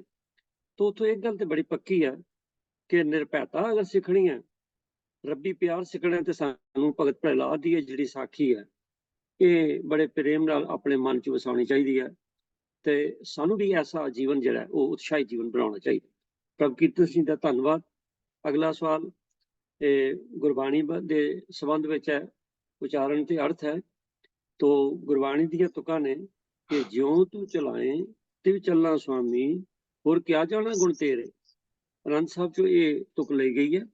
ਸਵਾਲ ਕਰਤਾ ਨੇ ਇਹਦੇ ਅਰਥ ਪੁੱਛੇ ਨੇ, ਦੱਸਣਗੇ ਵੀਰ ਜਗੀਰ ਸਿੰਘ। ਵਾਹਿਗੁਰੂ ਜੀ ਕਾ ਖਾਲਸਾ, ਵਾਹਿਗੁਰੂ ਜੀ ਕੀ ਫਤਿਹ। ਫਤਿਹ। ਗੁਰਬਾਣੀ ਦੀ ਪੰਕਤੀ ਹੈ ਜੀ, ਜਿਉਂ ਤੂੰ ਚਲਾਏ ਤਿਵ ਚਲੈ ਸੁਆਮੀ, ਹੋਰ ਕਿਆ ਜਾਣਾ ਗੁਣ ਤੇਰੇ। ਇਹਦੇ ਕੀ ਅਰਥ ਹਨ? ਸਵਾਲ ਇਹ ਹੈ ਜੀ। ਗੁਰਬਾਣੀ ਦੀ ਇਹ ਪੰਕਤੀ ਆਨੰਦ ਸਾਹਿਬ ਦੀ 15ਵੀਂ ਪੌੜੀ ਦੀ ਪਹਿਲੀ ਤੁਕ ਹੈ। ਸਭ ਤੋਂ ਪਹਿਲਾਂ ਇਸਦੇ ਉਚਾਰਨ ਬਾਰੇ ਵਿਚਾਰ ਕਰ ਲਈਏ। ਜਿਹੜੇ ਜਿਹੜੇ ਸ਼ਬਦ ਪੰਜਾਬੀ ਦੇ ਵਿੱਚ ਅਸੀਂ ਬਿੰਦੀ ਜਾਂ ਟਿੱਪੀ ਜਾਂ ਅਧਿਕ ਲਾ ਕੇ ਬੋਲਦੇ ਹਾਂ, ਅਗਰ ਉਹੀ ਸ਼ਬਦ ਗੁਰਬਾਣੀ ਵਿੱਚ ਆ ਜਾਣ ਤਾਂ ਉੱਥੇ ਆਪਾਂ ਲੋੜ ਅਨੁਸਾਰ ਬਿੰਦੀ ਟਿੱਪੀ ਜਾਂ ਅਧਿਕ ਜ਼ਰੂਰ ਲਾਉਣੀ ਹੈ ਜੀ। ਜਿਵੇਂ ਇੱਥੇ ਇਸ ਪੰਕਤੀ ਵਿੱਚ ਲਿਖਿਆ ਜਿਉ, ਇਹਨੂੰ ਜਿਉ ਪਾਠ ਨਹੀਂ ਕਰਨਾ, ਉਹਦੇ ਉੱਤੇ ਬਿੰਦੀ ਲਾ ਕੇ ਜਿਉਂ ਪਾਠ ਕਰਨਾ ਜੀ। ਇਸੇ ਤਰ੍ਹਾਂ ਜੇਕਰ ਮੱਧਮ ਪੁਰਖ ਸੈਕੰਡ ਪਰਸਨ ਜਾਂ ਅਨਿਆ ਪੁਰਖ ਥਰਡ ਪਰਸਨ ਵਰਤਮਾਨ ਕਿਰਿਆ ਪ੍ਰੈਜ਼ੈਂਟ ਟੈਂਸ ਹੋਵੇ ਤੇ ਬਹੁਵਚਨ ਹੋਵੇ ਤਾਂ ਅੰਤਲੇ ਹਾਹੇ ਅੱਖਰ ਨਾਲ ਸਿਹਾਰੀ ਲੱਗਦੀ ਹੈ ਜੀ। ਇਸ ਦਾ ਉਚਾਰਨ ਨਾਸਕੀ ਹੁੰਦਾ ਹੈ। ਇਸੇ ਲਈ ਚਲਾਏ ਦੇ ਲਾਸਟ ਅੱਖਰ ਹਾਹੇ ਨੂੰ ਸਿਹਾਰੀ ਲੱਗੀ ਹੋਈ ਹੈ ਜੀ। ਇਹਦਾ ਉਚਾਰਨ ਨਾਸਕੀ ਹੋਵੇਗਾ। ਤੇ ਜੇਕਰ ਉੱਤਮ ਪੁਰਖ ਹੋਵੇ, ਫਸਟ ਪਰਸਨ ਹੋਵੇ, ਬਹੁਵਚਨ ਹੋਵੇ, ਵਰਤਮਾਨ ਕਿਰਿਆ ਹੋਵੇ, ਜਿਵੇਂ ਅਸੀਂ ਹਮ ਜੀ, ਤਾਂ ਅੰਤਲਾ ਹਾਹਾ ਅੱਖਰ ਮੁਕਤਾ ਆਉਂਦਾ ਹੈ। ਇਸੇ ਲਈ ਚਲੇ ਦਾ ਹਾਹਾ ਮੁਕਤਾ ਆਇਆ। ਇਹਦਾ ਉਚਾਰਨ ਅਸੀਂ ਚਲੇ ਕਰਾਂਗੇ ਜੀ, ਨਾਸਕੀ ਉਚਾਰਨ ਕਰਨਾ ਹੈ। ਤੇ ਜਿਵੇਂ ਗਾਵੇ, ਗੱਗੇ ਨੂੰ ਕਨਾ ਵਾਵਾ, ਹਾਹੇ ਨੂੰ ਸਿਹਾਰੀ, ਇਹ ਬਹੁਵਚਨ ਦੀ ਕਿਰਿਆ ਹੈ। ਇਹ ਸੈਕੰਡ ਪਰਸਨ ਨਾਲ ਵੀ ਆਉਂਦੀ ਹੈ, ਬਹੁਵਚਨ ਨਾਲ ਵੀ ਆਉਂਦੀ ਹੈ। ਇਹਦਾ ਅਸੀਂ ਉਚਾਰਨ ਗਾਵੇਂ ਕਰਦੇ ਹਾਂ। ਇਸੇ ਤਰ੍ਹਾਂ ਚੱਚਾ ਲੱਲਾ ਹਾਹਾ, ਚਲੇ ਦਾ ਉਚਾਰਨ ਚਲੇ ਹੁੰਦਾ ਹੈ ਜੀ। ਪੂਰੀ ਪੰਕਤੀ ਦਾ ਉਚਾਰਨ ਇਸ ਤਰ੍ਹਾਂ ਹੈ, ਜਿਉਂ ਤੂੰ ਚਲਾਏ ਤੇ ਚਲੇ ਸੁਆਮੀ, ਹੋਰ ਕਿਆ ਜਾਣਾ ਗੁਣ ਤੇਰੇ। ਇੱਥੇ ਚਲੇ ਤੇ ਸੁਆਮੀ ਤੋਂ ਬਾਅਦ ਵਿਸਰਾਮ ਲਾ ਕੇ ਪਾਠ ਕਰਨਾ ਹੈ ਜੀ। ਅਰਥ ਹੈ, ਹੇ ਮਾਲਕ ਪ੍ਰਭੂ, ਜਿਵੇਂ ਤੂੰ ਸਾਨੂੰ ਜੀਵਾਂ ਨੂੰ ਜੀਵਨ ਦੇ ਰਾਹ ਉੱਤੇ ਤੋਰਦਾ ਹੈ, ਤਿਵੇਂ ਹੀ ਅਸੀਂ ਤੁਰਦੇ ਹਾਂ। ਬਸ ਮੈਨੂੰ ਇਤਨੀ ਹੀ ਸੂਝ ਪਈ ਹੈ, ਤੇਰੇ ਗੁਣਾਂ ਦਾ ਹੋਰ ਭੇਦ ਮੈਂ ਨਹੀਂ ਜਾਣਦਾ। ਮੇਰਾ ਖਿਆਲ ਹੈ ਜੀ, ਜਿਹਦਾ ਇਹ ਸਵਾਲ ਹੈ ਉਸ ਨੂੰ ਇਸ ਦਾ ਉੱਤਰ ਮਿਲ ਗਿਆ ਹੋਵੇਗਾ।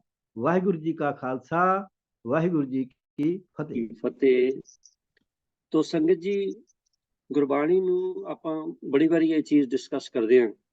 ਗੁਰਬਾਣੀ ਨੂੰ ਸਮਝਣ ਲਈ ਉਹਦਾ ਠੀਕ ਉਚਾਰਨ ਤੇ ਠੀਕ ਵਿਸ਼ਰਾਮ ਲਾਣਾ ਇਹ ਬੜਾ ਜ਼ਰੂਰੀ ਹੈ। ਪਰ ਮੈਨੂੰ ਖਿਮਾ ਕਰਨਾ, ਇਹਦੇ ਪੱਖੋਂ ਅਸੀਂ ਬਹੁਤ ਪਿੱਛੇ ਹਾਂ। ਅਸੀਂ ਬਹੁਤੀ ਵਾਰੀ ਖਾਸ ਕਰਕੇ ਤੁਸੀਂ ਕਦੀ ਧਿਆਨ ਦਿਓ ਜਿਸ ਵੇਲੇ ਰਾਗੀ ਸਿੰਘ ਕੀਰਤਨ ਕਰਦੇ ਨੇ, ਕੀਰਤਨੀ ਸਿੰਘ, ਤਾਂ ਕੀਰਤਨ ਵਿੱਚ ਉਹਨਾਂ ਦਾ ਪੂਰੇ ਜਿਹੜਾ ਫੋਕਸ ਹੈ ਉਹ ਲੈ ਨੂੰ ਠੀਕ ਰੱਖਣ ਲਈ ਹੁੰਦਾ ਹੈ। ਪ੍ਰੋਨਾਊਂਸੀਏਸ਼ਨ ਔਰ ਪੰਕਚੁਏਸ਼ਨ ਦਾ ਧਿਆਨ ਨਹੀਂ ਰੱਖਿਆ ਜਾਂਦਾ। ਇਸੇ ਤਰ੍ਹਾਂ ਪਾਠ ਕਰਨ ਲਈ ਵੀ ਹੋ ਸਕਦਾ ਹੈ ਵੀ ਨਾ ਰੱਖਿਆ, ਕਈ ਨਾ ਰੱਖਦੇ ਹੋਈਏ ਅਸੀਂ ਲੋਕ, ਪਰ ਹੈ ਬੜਾ ਜ਼ਰੂਰੀ ਹੈ। ਹੁਣ ਇਸ ਤੁਕ ਵਿੱਚ ਵੀ ਸਵਾਲ ਕਰਤਾ ਨੇ ਇਹੀ ਕਿਹਾ ਸੀ ਵੀ ਚੱਲਣ ਤੋਂ ਬਾਅਦ ਆਪਾਂ ਰੁਕਣਾ ਜਾਂ ਸਵਾਮੀ ਤੋਂ ਬਾਅਦ ਰੁਕਣਾ। ਵੀਰ ਜਗੀਰ ਸਿੰਘ ਜੀ ਨੇ ਸਾਨੂੰ ਦੱਸਿਆ, ਉਹਨਾਂ ਦਾ ਬਹੁਤ ਬਹੁਤ ਧੰਨਵਾਦ ਹੈ। ਪਰ ਸੰਗਤ ਜੀ ਮੈਂ ਫੇਰ ਬੇਨਤੀ ਕਰਦੇ ਹਾਂ ਕਿ ਅਸੀਂ ਪਾਠ ਤਾਂ ਕਰਦੇ ਹਾਂ, ਪਾਠ ਸੁਣਦੇ, ਕੀਰਤਨ ਸੁਣਦੇ ਵੀ ਹਾਂ, ਪਰੰਤੂ ਉਹਦੇ 'ਚ ਅਸੀਂ ਵਿਸ਼ਰਾਮ ਦੀ ਔਰ ਸਹੀ ਉਚਾਰਨ ਦਾ ਬਹੁਤਾ ਧਿਆਨ ਨਹੀਂ ਦਿੰਦੇ। ਅੱਜ ਸਾਡੀ ਬਹੁਤ ਗਿਣਤੀ ਸਾਡੀ ਇਸ ਗੱਲੋਂ ਅਵੇਸਲੇ ਆ, ਉਹ ਬਿਲਕੁਲ ਸਾਨੂੰ ਇਹਦਾ ਧਿਆਨ ਦੇਣਾ ਚਾਹੀਦਾ ਹੈ, ਕਿਉਂਕਿ ਗੁਰਬਾਣੀ ਨੂੰ ਜੇ ਸਹੀ ਉਚਾਰਨ ਨਹੀਂ ਹੋਏਗਾ, ਠੀਕ ਹੈ ਪਹਿਲੇ ਸਮਝ ਕਹਿੰਦੇ ਅਸੀਂ ਇਹ ਕਰਕੇ ਤੁਹਾਨੂੰ ਪਾਪ ਲੱਗਿਆ, ਸੀ ਪਾਪ ਪੁੰਨ ਦੀ ਗੱਲ ਤੇ ਨਹੀਂ ਕਰਦੇ, ਪਰ ਗੱਲ ਤੇ ਪਾਪ ਮਾੜੀ ਚੀਜ਼ ਹੈ, ਗੱਲ ਤੇ ਮਾੜੀ ਹੈ ਨਾ। ਜੇ ਅਸੀਂ ਉਚਾਰਨ ਠੀਕ ਨਾ ਕਰੀਏ, ਉਹਦਾ ਅਰਥ ਹੀ ਨਹੀਂ ਠੀਕ ਨਿਕਲੇ ਜਾਂ ਅਰਥਾਂ ਦੇ ਅਨਰਥ ਨਿਕਲ ਜਾਣ। ਕਈ ਵਾਰੀ ਇਹੋ ਜਿਹੇ ਵੀ ਸਵਾਲ ਸਾਡੇ ਸਾਹਮਣੇ ਆਏ ਨੇ, ਸੰਗਤ ਨਾਲ ਤੁਹਾਡੇ ਨਾਲ ਸਾਂਝੇ ਕੀਤੇ ਨੇ ਕਿ ਜੇਕਰ ਕੌਮਾਂ ਅੱਗੇ ਪਿੱਛੇ ਕਿਤੇ ਲਾ ਦੇਈਏ ਤਾਂ ਅਰਥਾਂ ਦੇ ਅਨਰਥ ਹੋ ਜਾਂਦੇ ਨੇ। ਧਿਆਨ ਰੱਖਣ ਦੀ ਲੋੜ ਹੈ।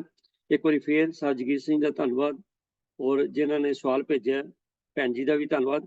ਤੋ ਆਓ ਸੰਗਤ ਜੀ, ਅਗਲਾ ਸਵਾਲ ਜਿਹੜਾ ਉਹ ਬੜਾ ਅਹਿਮ ਜੇ ਕਿ ਜਿਸ ਕੌਮ ਦਾ ਵਿਰਸਾ ਬਹੁਤ ਅਮੀਰ ਹੋਵੇ ਔਰ ਜਿਹਦੇ ਕੋਲ ਪਿਓ ਦਾ ਜਿਹਦਾ ਇੱਕ ਬਹੁਤ ਤਗੜਾ ਖਜ਼ਾਨਾ ਹੋਵੇ, ਮੇਰੇ ਕਹਿਣ ਤੋਂ ਭਾਵ ਹੈ ਜੇ ਅਸੀਂ ਆਪਣੀ ਕੌਮ ਦੀ ਗੱਲ ਕਰੀਏ, ਆਪਣੀ ਕਮਿਊਨਿਟੀ ਦੀ, ਤੇ ਸਾਡੀ ਵਿਰਾਸਤ ਜਿਹੜੀ ਬੜੀ ਅਮੀਰ ਹੈ। ਸਾਡੇ ਕੋਲ ਨਾਮ ਬਾਣੀ ਦਾ ਜਿਹੜਾ ਖਜ਼ਾਨਾ ਹੈ, ਮਹਾਰਾਜ ਨੇ ਆਪ ਲਿਖਿਆ ਕਿ ਪਿਓ ਦਾਦੇ ਕਾ ਖੋਲ ਡਿਠਾ ਖਜ਼ਾਨਾ ਤਾਂ ਪਰ ਮਨ ਪਿਆ ਆਨੰਦਾਨਾ, ਪਰ ਆਪਾਂ ਖੋਲ ਕੇ ਦੇਖਿਆ ਵੀ ਹੈ ਕਿ ਨਹੀਂ। ਤੋ ਉਹਦੇ 'ਚ ਇੰਨਾ ਵੱਡਾ ਸਾਡਾ ਅਮੀਰ ਖਜ਼ਾਨਾ ਹੋਵੇ ਔਰ ਉਸੇ ਸਾਨੂੰ ਬਹੁਤ ਸਾਰੀਆਂ ਹੋਰ ਆਪਣੇ ਪੰਥਕ ਮਰਿਆਦਾਵਾਂ 'ਚ ਵੀ ਰਹਿਣ ਦਾ ਹੁਕਮ ਹੋਵੇ, ਪਰ ਜੇ ਅਸੀਂ ਉਸ ਪਾਸੋਂ ਅਵੇਸਲੇ ਹੋ ਜਾਵਾਂਗੇ ਤਾਂ ਨਾ ਉਸ ਵਿਰਾਸਤ ਦਾ ਤੇ ਨਾ ਉਸ ਖਜ਼ਾਨੇ ਦਾ ਅਸੀਂ ਲਾਭ ਲੈ ਸਕਾਂਗੇ। ਤੋ ਮੈਂ ਆਉਣਾ ਜਿਹੜਾ ਸਵਾਲ ਸਾਡੇ ਕੋਲ ਬੜਾ ਅਹਿਮ ਆਇਆ ਕਿ ਗੁਰਦੁਆਰਿਆਂ ਵਿੱਚ ਨਗਾਰਾ ਹੋਣਾ ਜ਼ਰੂਰੀ ਹੈ ਐਜ਼ ਪਰ ਸਿੱਖ ਰਹਿਤ ਮਰਿਆਦਾ। ਪਰ ਸੰਗਤ ਜੀ ਮੈਂ ਬੇਨਤੀ ਕਰਦੇ ਹਾਂ, ਜਿਨ੍ਹਾਂ ਨੇ ਸਵਾਲ ਪਾਇਆ ਉਹਨਾਂ ਨੇ ਸਾਡਾ ਧਿਆਨ ਦਿਵਾਇਆ, ਔਰ ਅਸੀਂ ਇਹ ਧਿਆਨ ਨਾਲ ਦੇਖੀਏ ਕਿ ਜਿਹੜੇ ਗੁਰਦੁਆਰਾ ਸਾਹਿਬਾਨ ਆਪਾਂ ਅਟੈਂਡ ਕਰਦੇ ਹਾਂ, ਆਇਆ ਉੱਥੇ ਨਗਾਰਾ ਹੈ ਜਾਂ ਹੈ ਤੇ ਉਹਦੀ ਵਰਤੋਂ ਹੋ ਰਹੀ ਕਿ ਨਹੀਂ। ਤੋ ਨਗਾਰਾ ਕਿਉਂ ਜ਼ਰੂਰੀ ਅਲੋਪ ਹੋ ਰਿਹਾ, ਇਹ ਸਾਡਾ ਸਵਾਲ ਹੈ। ਉੱਤਰ ਦੇਣਗੇ ਡਾਕਟਰ ਤੇਜਿੰਦਰ ਸਿੰਘ। ਵਾਹਿਗੁਰੂ ਜੀ ਕਾ ਖਾਲਸਾ, ਵਾਹਿਗੁਰੂ ਜੀ ਕੀ ਫਤਿਹ। ਨਗਾਰੇ ਦੇ ਬਾਰੇ ਵਰਤਮਾਨ ਦੇ ਵਿੱਚ ਅਲੋਪ ਹੋਣ ਦੀ ਚਿੰਤਾ ਤੇ ਹੈ, ਲੇਕਿਨ ਕੋਈ ਕਿਸੇ ਅਥਾਰਟੀ ਨੇ ਜਾਂ ਪੰਥਕ ਮਰਿਆਦਾ ਦੇ ਵਿੱਚ ਐਸਾ ਦਿਸ਼ਾ ਨਿਰਦੇਸ਼ ਨਹੀਂ ਹੈ ਵੀ ਇਸ ਨੂੰ ਪਿੱਛੇ ਕਰਨਾ। ਇਹ ਦੇਖਣ ਤੇ ਮੰਨਣ ਵਾਲੀ ਗੱਲ ਹੈ ਕਿ ਅੱਜ ਗੁਰੂ ਘਰਾਂ ਤੋਂ ਨਗਾਰਾ ਅਲੋਪ ਹੋ ਰਿਹਾ। ਇਹ ਚਿੰਤਾ ਦਾ ਵਿਸ਼ਾ ਹੈ। ਗੁਰਦੁਆਰੇ ਕੌਮ ਦੇ ਚਾਨਣ ਮੁਨਾਰੇ ਹਨ ਅਤੇ ਗੌਰਵਮਈ ਵਿਰਸੇ ਦੇ ਮਾਰਗਦਰਸ਼ਕ। ਜੇ ਨਗਾਰੇ ਦੀ ਹੋਂਦ ਅਤੇ ਇਸ ਦੇ ਲਾਜ਼ਮੀ ਹੋਣ ਦੀ ਗੱਲ ਕਰੀਏ ਤਾਂ ਸਾਨੂੰ ਇਤਿਹਾਸ ਦੇ ਕੁਝ ਅੰਗਾਂ ਦਾ ਅਵਲੋਕਨ ਕਰਨਾ ਪਏਗਾ। ਸ੍ਰੀ ਗੁਰੂ ਹਰਗੋਬਿੰਦ ਸਾਹਿਬ ਦੇ ਸਮੇਂ ਤੇ ਸਿੱਖ ਸਮਾਜ ਵਿੱਚ ਮੀਰੀ ਪੀਰੀ ਵਿਕਸਿਤ, ਇਸ ਦਾ ਇੱਕ ਮਹੱਤਵਪੂਰਨ ਚਿੰਨ੍ਹ ਨਗਾਰਾ ਵੀ ਸੀ। ਸਿੱਖ ਵਿਰਸੇ ਵਿੱਚ ਨਗਾਰਾ ਵਜਾਉਣਾ ਚੜ੍ਹਦੀ ਕਲਾ ਅਤੇ ਆਜ਼ਾਦੀ ਦਾ ਪ੍ਰਤੀਕ ਸੀ। ਜਦ 6ਵੇਂ ਪਾਤਸ਼ਾਹ ਨੇ ਭਾਈ ਰੂਪਾ ਜੀ ਨੂੰ ਪ੍ਰਚਾਰ ਦੇ ਦੌਰੇ ਤੇ ਭੇਜਿਆ ਤਾਂ ਨਿਸ਼ਾਨ ਸਾਹਿਬ ਅਤੇ ਨਗਾਰਾ ਬਖਸ਼ਿਸ਼ ਕੀਤਾ, ਤਾਂ ਜੋ ਆਜ਼ਾਦ ਹਸਤੀ ਕਾਇਮ ਰੱਖਦਿਆਂ ਗੁਰੂ ਘਰ ਦਾ ਸੰਦੇਸ਼ ਸੰਗਤਾਂ ਤੱਕ ਪਹੁੰਚਾਇਆ ਜਾ ਸਕੇ। ਇਸ ਉਪਰੰਤ 7ਵੇਂ, 8ਵੇਂ, 9ਵੇਂ ਗੁਰੂ ਸਾਹਿਬਾਨ ਨੇ ਵੀ ਨਗਾਰਾ ਰੱਖਣ ਅਤੇ ਵਜਾਉਣ ਦੀ ਮਰਿਆਦਾ ਕਾਇਮ ਰੱਖੀ। ਗੁਰੂ ਘਰ ਵਿਖੇ ਦਰਬਾਰ ਜਾਂ ਲੰਗਰ ਦੀ ਆਰੰਭਤਾ ਵੇਲੇ ਨਗਾਰਾ ਵਜਾਇਆ ਜਾਂਦਾ ਤਾਂ ਕਿ ਆਵਾਜ਼ ਨਾਲ ਦੂਰ ਦੂਰ ਤੱਕ ਸੰਗਤਾਂ ਨੂੰ ਪਤਾ ਲੱਗ ਸਕੇ। ਸ੍ਰੀ ਗੁਰੂ ਗੋਬਿੰਦ ਸਿੰਘ ਜੀ ਨੇ ਬਾਦਸ਼ਾਹ ਦਰਵੇਸ਼ ਦੀ ਭੂਮਿਕਾ ਵਿੱਚ ਵਿਚਰਦਿਆਂ ਨਾ ਸਿਰਫ ਨਗਾਰੇ ਦੀ ਰੀਤ ਕਾਇਮ ਰੱਖੀ, ਬਲਕਿ ਸੰਨ 1684 ਵਿੱਚ ਆਗਿਆ ਕਰਕੇ ਗੁਰੂ ਘਰ ਦੇ ਸਿੱਖ ਭਾਈ ਦੀਵਾਨ ਚੰਦ ਤੋਂ ਇੱਕ ਵਿਸ਼ੇਸ਼ ਨਗਾਰਾ ਬਣਵਾਇਆ, ਜਿਸ ਦਾ ਨਾਮ ਗੁਰੂ ਸਾਹਿਬ ਨੇ ਰਣਜੀਤ ਨਗਾਰਾ ਰੱਖਿਆ। ਜ਼ਿਕਰ ਹੈ ਕਿ ਜਦੋਂ ਗੁਰੂ ਸਾਹਿਬ ਸ਼ਿਕਾਰ ਖੇਡਣ ਜਾਂਦੇ ਤਾਂ ਉਹਨਾਂ ਦੀ ਸਵਾਰੀ ਦੇ ਅੱਗੇ ਰਣਜੀਤ ਨਗਾਰਾ ਵੱਜਦਾ। ਇਸ ਦੀ ਧਮਕ ਗੁਰੂ ਸਾਹਿਬ ਦੇ ਦੁਖੀਆਂ ਤੋਂ ਬਰਦਾਸ਼ਤ ਨਾ ਹੁੰਦੀ। ਇਸ ਦੇ ਕਾਰਨ ਗੁਰੂ ਜੀ ਨੇ ਦੁਖੀ ਪਹਾੜੀ ਰਾਜਿਆਂ ਨੇ ਗੁਰੂ ਜੀ ਨਾਲ ਜੰਗ ਵੀ ਕੀਤੀ, ਪਰ ਹਾਰ ਕੇ ਮੈਦਾਨ ਛੱਡ ਗਏ। ਜਿੱਥੇ ਹਕੂਮਤ ਵੱਲੋਂ ਗੁਲਾਮੀ ਅਧੀਨ ਲੋਕਾਂ ਨੂੰ ਝੰਡੇ, ਢੋਲ ਆਦਿ ਦੀ ਵਰਤੋਂ ਮਨਾਹੀ ਕੀਤੀ ਗਈ ਸੀ, ਉੱਥੇ ਗੁਰੂ ਸਾਹਿਬ ਨੇ ਨਿਸ਼ਾਨ ਸਾਹਿਬ ਅਤੇ ਨਗਾਰਾ ਗੁਰੂ ਘਰ ਦੀ ਆਜ਼ਾਦੀ ਦੀ ਪ੍ਰਤੀਕ ਮਰਿਆਦਾ ਵਜੋਂ ਲਾਗੂ ਕਰ ਦਿੱਤੇ। ਇਹ ਰਣਜੀਤ ਨਗਾਰਾ ਗੁਰੂ ਸਾਹਿਬ ਦੇ ਸ੍ਰੀ ਅਨੰਦਪੁਰ ਸਾਹਿਬ ਛੱਡਣ ਸਮੇਂ ਤੱਕ ਸ੍ਰੀ ਅਨੰਦਪੁਰ ਸਾਹਿਬ ਸੀ। ਫਿਰ ਇਹ ਕਿੱਥੇ ਗਿਆ, ਇਸ ਬਾਰੇ ਪਤਾ ਨਹੀਂ ਲੱਗ ਸਕਿਆ। ਰਿਵਾਇਤਨ ਨਗਾਰਾ ਦੀ ਵਰਤੋਂ ਸ਼ਿਕਾਰ ਖੇਡਣ, ਯੁੱਧ ਦੌਰਾਨ ਗੂੰਜ, ਖਾਲਸਾ ਫੌਜ ਦੀ ਅਗਵਾਈ, ਲੰਗਰ ਅਤੇ ਦੀਵਾਨ ਦੀ ਆਰੰਭਤਾ, ਅਰਦਾਸ ਵੇਲੇ ਦੀ ਸਾਵਧਾਨੀ ਆਦਿ ਵੇਲੇ ਵਜਾਉਣ ਦੀ ਪ੍ਰਥਾ ਬਣੀ ਗਈ। ਵਰਤਮਾਨ ਵਿੱਚ ਲਾਗੂ ਸਿੱਖ ਰਹਿਤ ਮਰਿਆਦਾ ਦੇ ਪੰਨੇ 15 ਤੇ ਅਸੀਂ ਅਵਲੋਕਨ ਕਰੀਏ ਤਾਂ ਉੱਥੇ ਲਿਖਿਆ ਹੈ, ਗੁਰਦੁਆਰੇ ਵਿੱਚ ਨਗਾਰਾ ਹੋਵੇ ਜੋ ਸਮੇਂ ਸਿਰ ਵਜਾਇਆ ਜਾਵੇ। ਇਹ ਮਰਿਆਦਾ ਹੈ ਜੀ। ਆਪਣੀ ਕਿਤਾਬ ਪੁਰਾਤਨ ਇਤਿਹਾਸਕ ਜੀਵਨ ਵਿੱਚ ਪ੍ਰਿੰਸੀਪਲ ਸਤਬੀਰ ਸਿੰਘ ਲਿਖਦੇ ਹਨ ਕਿ ਸਿੱਖੀ ਰਬਾਬ ਤੋਂ ਸ਼ੁਰੂ ਹੋਈ ਅਤੇ ਨਗਾਰੇ ਤੋਂ ਜਾ ਮੁਕੰਮਲ ਹੋਈ। ਨਗਾਰਾ ਪਿੱਛੇ ਕਰਕੇ ਅਸੀਂ ਸਿੱਖੀ ਸ਼ਾਨ ਨੂੰ ਅਧੂਰਾ ਦਰਸਾਉਣ ਲੱਗੇ ਹਾਂ। ਨਗਾਰੇ ਦਾ ਇਹ ਮਾਨਮੱਤੀ ਰਵਾਇਤ ਜਿੱਥੇ ਮੁੱਖ ਇਤਿਹਾਸਕ ਗੁਰਦੁਆਰਿਆਂ ਅਤੇ ਤਖਤਾਂ ਤੇ ਕਾਇਮ ਹੈ, ਉੱਥੇ ਹੋਰ ਮਹੱਤਵਪੂਰਨ ਗੁਰਦੁਆਰਿਆਂ ਵਿੱਚ ਅਲੋਪ ਹੋਣਾ ਮੰਦਭਾਗੀ ਗੱਲ ਹੈ। ਇਸ ਦਾ ਕਾਰਨ ਪ੍ਰਬੰਧਕਾਂ ਦਾ ਸਿੱਖ ਇਤਿਹਾਸ ਤੋਂ ਅਣਜਾਣ ਹੋਣਾ ਜਾਂ ਉਹਨਾਂ ਦੇ ਰੁਝਾਨ ਅਤੇ ਬਿਰਤੀਆਂ ਅਨਮਤੀ ਰਵਾਇਤਾਂ ਵੱਲ ਹੋਣਾ ਵੀ ਹੋ ਸਕਦਾ ਹੈ। ਲੋੜ ਹੈ ਕਿ ਸਿੱਖ ਧਰਮ ਦੇ ਚਾਨਣ ਮੁਨਾਰੇ ਸਾਰੇ ਗੁਰਦੁਆਰੇ ਸਿੱਖ ਪਰੰਪਰਾਵਾਂ ਤੇ ਪਹਿਰਾ ਦੇਣ ਅਤੇ ਸੰਗਤਾਂ ਨੂੰ ਇਸ ਗੌਰਵਮਈ ਵਿਰਸੇ ਨਾਲ ਜੋੜ ਕੇ ਰੱਖਣ ਤਾਂ ਕਿ ਕੌਮ ਦੀ ਚੜ੍ਹਦੀ ਕਲਾ ਦਾ ਪ੍ਰਤੀਕ ਕਾਇਮ ਰਹੇ। ਭੁੱਲਾਂ ਚੁੱਕਾਂ ਦੀ ਖਿਮਾ। ਵਾਹਿਗੁਰੂ ਜੀ ਕਾ ਖਾਲਸਾ, ਵਾਹਿਗੁਰੂ ਜੀ। ਵਾਹਿਗੁਰੂ ਜੀ ਕੀ ਫਤਿਹ। ਤੋ ਸੰਗਤ ਜੀ, ਮੈਂ ਜਿਸ ਤਰ੍ਹਾਂ ਪਹਿਲੇ ਬੇਨਤੀ ਕੀਤੀ ਹੈ, ਸਾਨੂੰ ਲੋੜ ਹੈ ਆਪਣੇ ਆਲੇ ਦੁਆਲੇ ਧਿਆਨ ਮਾਰਨ ਦੀ। ਜਿਹੜੇ ਗੁਰਦੁਆਰਾ ਸਾਹਿਬਾਨ ਅਸੀਂ ਵਿਜ਼ਿਟ ਕਰਦੇ ਹਾਂ, ਅਗਰ ਉੱਥੇ ਨਗਾਰੇ ਦੀ ਇਹ ਵਰਤੋਂ ਨਹੀਂ ਹੋ ਰਹੀ ਤਾਂ ਕਿਰਪਾ ਕਰਕੇ ਪ੍ਰਬੰਧਕਾਂ ਦੇ ਨੋਟਿਸ ਵਿੱਚ ਲਿਆਂਦੀ ਜਾਏ ਕਿ ਸਿੱਖ ਰਹਿਤ ਮਰਿਆਦਾ ਅਨੁਸਾਰ ਇਹ ਨਗਾਰਾ ਵੀ ਗੁਰਦੁਆਰੇ ਦਾ ਇੱਕ ਜ਼ਰੂਰੀ ਅੰਗ ਹੈ। ਤੋ ਸੰਗਤ ਜੀ, ਮੈਂ ਬੇਨਤੀ ਕਰਦੇ ਹਾਂ, ਨਗਾਰਾ ਸਾਡੇ ਜੋ ਸਾਨੂੰ ਵਿਰਸੇ 'ਚ ਮਿਲਿਆ, ਇਹ ਦੋ ਚੀਜ਼ਾਂ ਦਾ ਬੜਾ ਪ੍ਰਤੱਖ ਹੈ। ਇਹ ਦੇਗ ਤੇ ਤੇਗ, ਆਪਾਂ ਕਹਿੰਦੇ ਦੇਗ ਤੇ ਫਤਿਹ। ਤੋ ਨਗਾਰਾ ਜਿਹੜਾ ਹੈ ਦੇਗ ਵੇਲੇ ਵੀ ਵਰਤਾਇਆ ਜਾਂਦਾ ਹੈ ਤੇ ਨਗਾਰਾ ਵਜਾਉਣ ਦਾ ਮਤਲਬ ਕਿ ਤੇਗ ਵੀ ਸਾਡੇ ਕੋਲ ਹੈ, ਹਰ ਵੇਲੇ ਤਿਆਰ ਹੈ। ਸੋ ਦੇਗ ਤੇਗ ਦਾ ਪ੍ਰਤੀਕ ਨਗਾਰਾ ਜੇ ਇਹ ਗੁਰਦੁਆਰਿਆਂ 'ਚ ਅਲੋਪ ਹੋ ਜਾਏ, ਮੈਂ ਆਪ ਖੁਦ ਦੇਖਿਆ ਜੀ, ਕਈ ਗੁਰਦੁਆਰੇ 'ਚ ਨਗਾਰਾ ਤੇ ਹੈ ਪਰ ਵਜਾਉਂਦੇ ਨੇ। ਇਹ ਨਹੀਂ ਪਤਾ ਕੀ ਗੱਲ ਹੈ ਵੀ ਜ਼ੋਰ ਜ਼ਿਆਦਾ ਲੱਗਦਾ ਹੈ ਜਾਂ ਖੜਾਕਾ ਜ਼ਿਆਦਾ ਆਉਂਦਾ ਉਹਨੂੰ। ਤੋ ਮੇਰਾ ਮਤਲਬ ਹੈ ਵੀ ਅਸੀਂ ਕੋਈ ਵੀ ਜਿਹੜੀ ਸਾਡੇ ਲਈ ਧਾਰਨਾ ਬਣੀ ਹੈ, ਉਹਦੇ ਪਿੱਛੇ ਬੜਾ ਵੱਡਾ ਇਤਿਹਾਸ ਹੈ, ਉਹਦੇ ਪਿੱਛੇ ਬੜੀ ਵੱਡੀ ਫਿਲਾਸਫੀ ਹੈ। ਤੇ ਅਸੀਂ ਇੱਕ ਛੋਟੀ ਜੀ ਗੱਲ ਕਰਕੇ, ਜਾਂ ਮੈਂ ਗੱਲ ਤੇ ਕੋਈ ਵੀ ਨਹੀਂ, ਮੈਂ ਤਾਂ ਕਹਾਂਗਾ ਸਾਡੀ ਕੇਅਰਲੈਸਨੈਸ ਕਰਕੇ ਅਸੀਂ ਛੱਡੀ ਜਾ ਰਹੇ ਹਾਂ।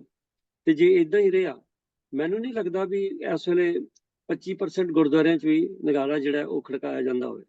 ਤੇ ਜੇ ਇਦਾਂ ਹੀ ਰਿਹਾ ਤੇ ਆਉਣ ਵਾਲੀ ਪੀੜ੍ਹੀਆਂ ਨੂੰ ਤੇ ਪਤਾ ਨਹੀਂ ਲੱਗਣਾ ਨਗਾਰਾ ਹੈ ਨਹੀਂ ਤੇ ਕਿਉਂ ਰੱਖਿਆ ਸੀ। ਆਓ ਅਸੀਂ ਆਪਣਾ ਇਤਿਹਾਸ ਵੀ ਸਾਂਭ ਕੇ ਰੱਖੀਏ। ਇਤਿਹਾਸਕ ਜਿਹੜੇ ਧਰੋਹ ਨੇ ਇਹਨਾਂ ਨੂੰ ਅਸੀਂ ਨਾਲ ਜੁੜੀਏ, ਕਿਉਂਕਿ ਜੇ ਸਾਡੇ ਪੁਰਖਿਆਂ ਨੇ ਸਾਨੂੰ ਦਿੱਤੇ ਨੇ ਤਾਂ ਇਹ ਸਾਡੀ ਬਿਹਤਰੀ ਲਈ ਦਿੱਤੇ ਨੇ। ਆਓ ਇਹਨਾਂ ਨੂੰ ਸਾਂਭ ਕੇ ਰੱਖੀਏ, ਆਪਣੀ ਫਰਜ਼ ਸਿਲਾਸੀ ਕਰੀਏ। ਵੀਰ ਡਾਕਟਰ ਤੇਜਿੰਦਰ ਸਿੰਘ ਦਾ ਬਹੁਤ ਬਹੁਤ ਧੰਨਵਾਦ ਹੈ। ਤੋ ਆਓ ਸੰਗਤ ਜੀ, ਅਗਲਾ ਸਵਾਲ ਜਿਹੜਾ ਉਹ ਸਵਾਲਕਰਤਾ ਨੇ ਪੁੱਛਿਆ, ਆਪਾਂ ਜਿਸ ਵੇਲੇ ਰਹਿ ਰਾਸਤਾ ਪਾਠ ਕਰਦੇ ਹਾਂ ਤੇ ਉਸ ਤੋਂ ਬਾਅਦ ਜਿਹੜੀ ਅਗਲੀ ਬਾਣੀ ਨਾਲ ਜੁੜੀ ਹੈ ਚੌਪਈ, ਉਹਦੀਆਂ ਤੁਕਾਂ ਨੇ ਮਰਨ ਕਾਲ ਕਾ ਤਰਾਸ ਨਿਵਰੀਆ। ਇਹਦੇ ਅਰਥ ਪੁੱਛੇ ਨੇ ਸਵਾਲਕਰਤਾ ਨੇ। ਮੈਂ ਬੇਨਤੀ ਕਰ ਰਿਹਾ ਵੀਰ ਮਨਿੰਦਰਪਾਲ ਸਿੰਘ ਜੀ ਨੂੰ ਉਹ ਕਿਰਪਾ ਕਰਕੇ ਇਹਦਾ ਉੱਤਰ ਦੇ।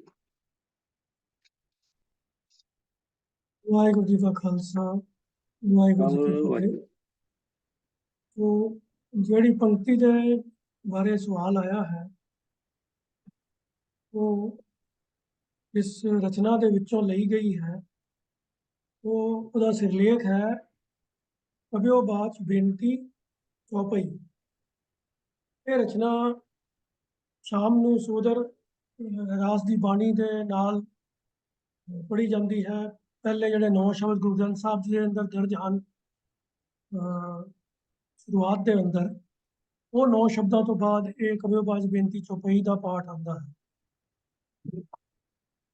ਇਹਦੇ ਬਾਰੇ ਆਮ ਧਾਰਨਾ ਜੋ ਪ੍ਰਚਲਿਤ ਹੈ ਉਹ ਇਹੀ ਹੈ ਕਿ ਵੀ ਇਹ ਗੁਰੂ ਗੋਬਿੰਦ ਸਿੰਘ ਪਾਤਸ਼ਾਹ ਦੀ ਉਚਾਰਨ ਕੀਤੀ ਹੋਈ ਹੈ, ਔਰ ਬੜੇ ਗੁਟਕਿਆਂ ਦੇ ਵਿੱਚ ਸਿਰਲੇਖ ਦੇ ਨਾਲ ਕਬਿਓ ਬਾਚ ਬੇਨਤੀ ਚੌਪਈ ਅੱਗੇ ਪਾਤਸ਼ਾਹੀ 10ਵੀਂ ਵੀ ਲਿਖਿਆ ਮਿਲਦਾ ਹੈ।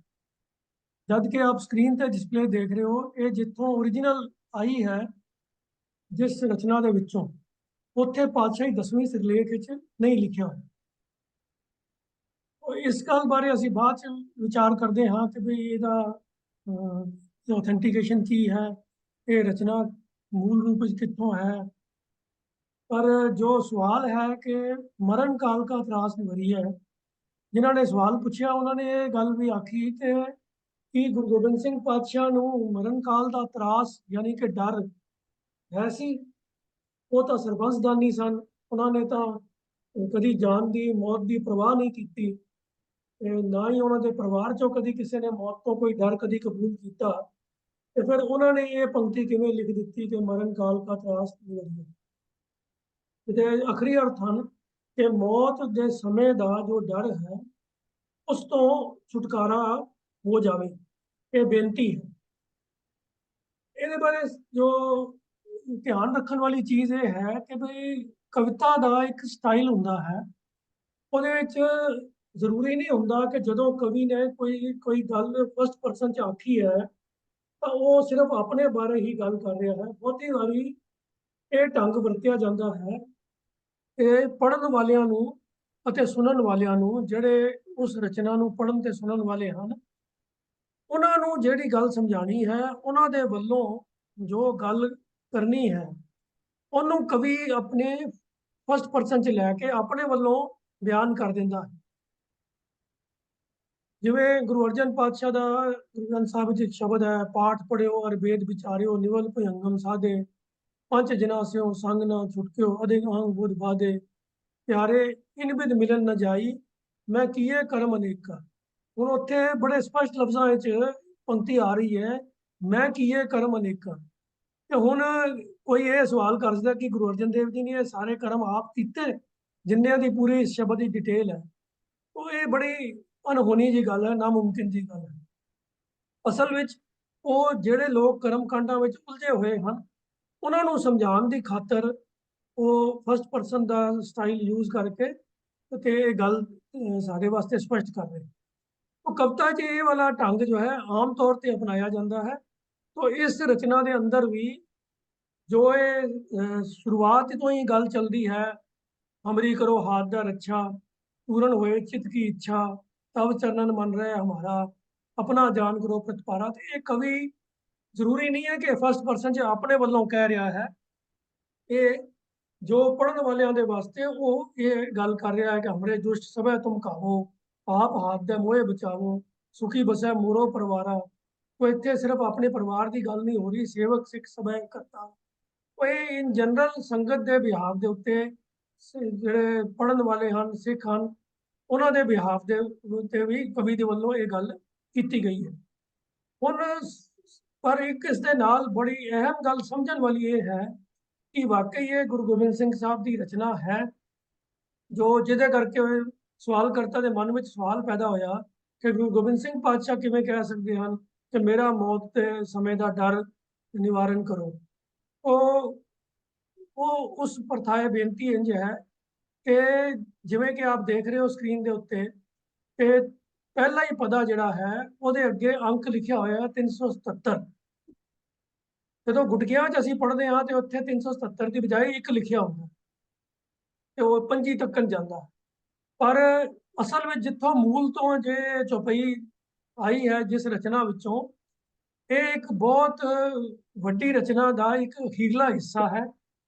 ते उत्थे अंक 377 तो लैके और 402 तक 403 तक जाते हैं। तो पर गुटकियां दे विच जिहड़ा 401 अंक ते है उत्थे ही जाके समाप्ति कर दी जाती है। जिहड़ा अगला हिस्सा है, कृपा करी हम पर जगमाता, ग्रंथ करा पूरन शुभराता, किलबिक सकल देह को हरता, ये सारिया चीज़ां जिहड़ियां ने उहदे विचों कट दित्तियां गईयां हन। खास तौर पर जिहड़े श्रोमणी गुरुद्वारा प्रबंधक कमेटी वालों रहत मर्यादा के मुताबिक जिन्होंने गुटकियां नूं छापिया जाता। कई पुराने संप्रदायिक गुटकियां विच ये वाले छंद भी पढ़न नूं मिलते हैं।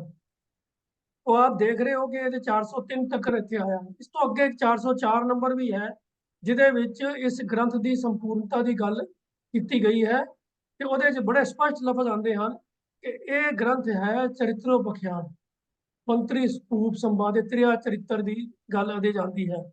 404 ਸਮਾਪਤਮ ਸਤ ਸ਼ੁਭਮ ਸਤ ਕਰਕੇ ਇਹ ਲਫ਼ਜ਼ ਆਉਂਦੇ ਹਨ। ਉਹਦੇ 'ਚ ਬੜਾ ਸਪਸ਼ਟ ਲਿਖਿਆ ਹੈ ਕਿ ਇਹ ਤ੍ਰਿਆ ਚਰਿੱਤਰ ਜਿਹੜਾ ਹੈ ਇਹ ਉਹਦਾ 404 ਚਰਿੱਤਰ ਹੈ। ਤੇ ਇਹ ਸਾਰੇ ਜਿਹੜੇ 404 ਚਰਿੱਤਰ ਨੇ ਇਹ ਸਾਰੇ ਹੀ ਬਹੁਤ ਹੀ ਅਸ਼ਲੀਲ ਭਾਸ਼ਾ ਔਰ ਔਰਤਾਂ ਦੇ ਗਿਰੇ ਹੋਏ ਕਰੈਕਟਰ ਦੀਆਂ ਗੱਲਾਂ ਤੇ ਚਲਾਕੀ ਦੀਆਂ ਗੱਲਾਂ, ਕਿਵੇਂ ਔਰਤਾਂ ਕਿਸੇ ਦੂਜੇ ਮਰਦਾਂ ਨੂੰ ਭੁਲੇਖੇ 'ਚ ਪਾ ਕੇ ਉਹਨਾਂ ਨੂੰ ਪੁਰਾਏ ਪਾਉਂਦੀਆਂ ਨੇ, ਨਸ਼ਿਆਂ ਦਾ ਸੇਵਨ ਕਰਦੀਆਂ ਨੇ, ਇਹ ਸਾਰਾ ਵਿਸ਼ਾ ਹੈ ਉਹਨਾਂ ਚਰਿੱਤਰਾਂ ਦਾ। ਇਹ ਸਾਰੇ ਚਰਿੱਤਰਾਂ ਦੇ ਅੰਦਰ ਕਵੀ ਨੇ ਇਹ ਸਡਨਲੀ ਅਖੀਰ ਦੇ ਉੱਤੇ ਇੱਕ ਬੇਨਤੀ ਨਾਲ ਐਡ ਕਰ ਦਿੱਤੀ ਹੈ, ਜਿਹਦਾ ਉੱਪਰਲੇ ਆ ਰਹੇ ਚੱਲਦੇ ਹੋਏ ਸੰਬੰਧ ਜੋ ਵਿਸ਼ਾ ਹੈ ਉਹਦੇ ਨਾਲ ਕੋਈ ਖਾਸ ਹੈ ਨਹੀਂ ਹੈ।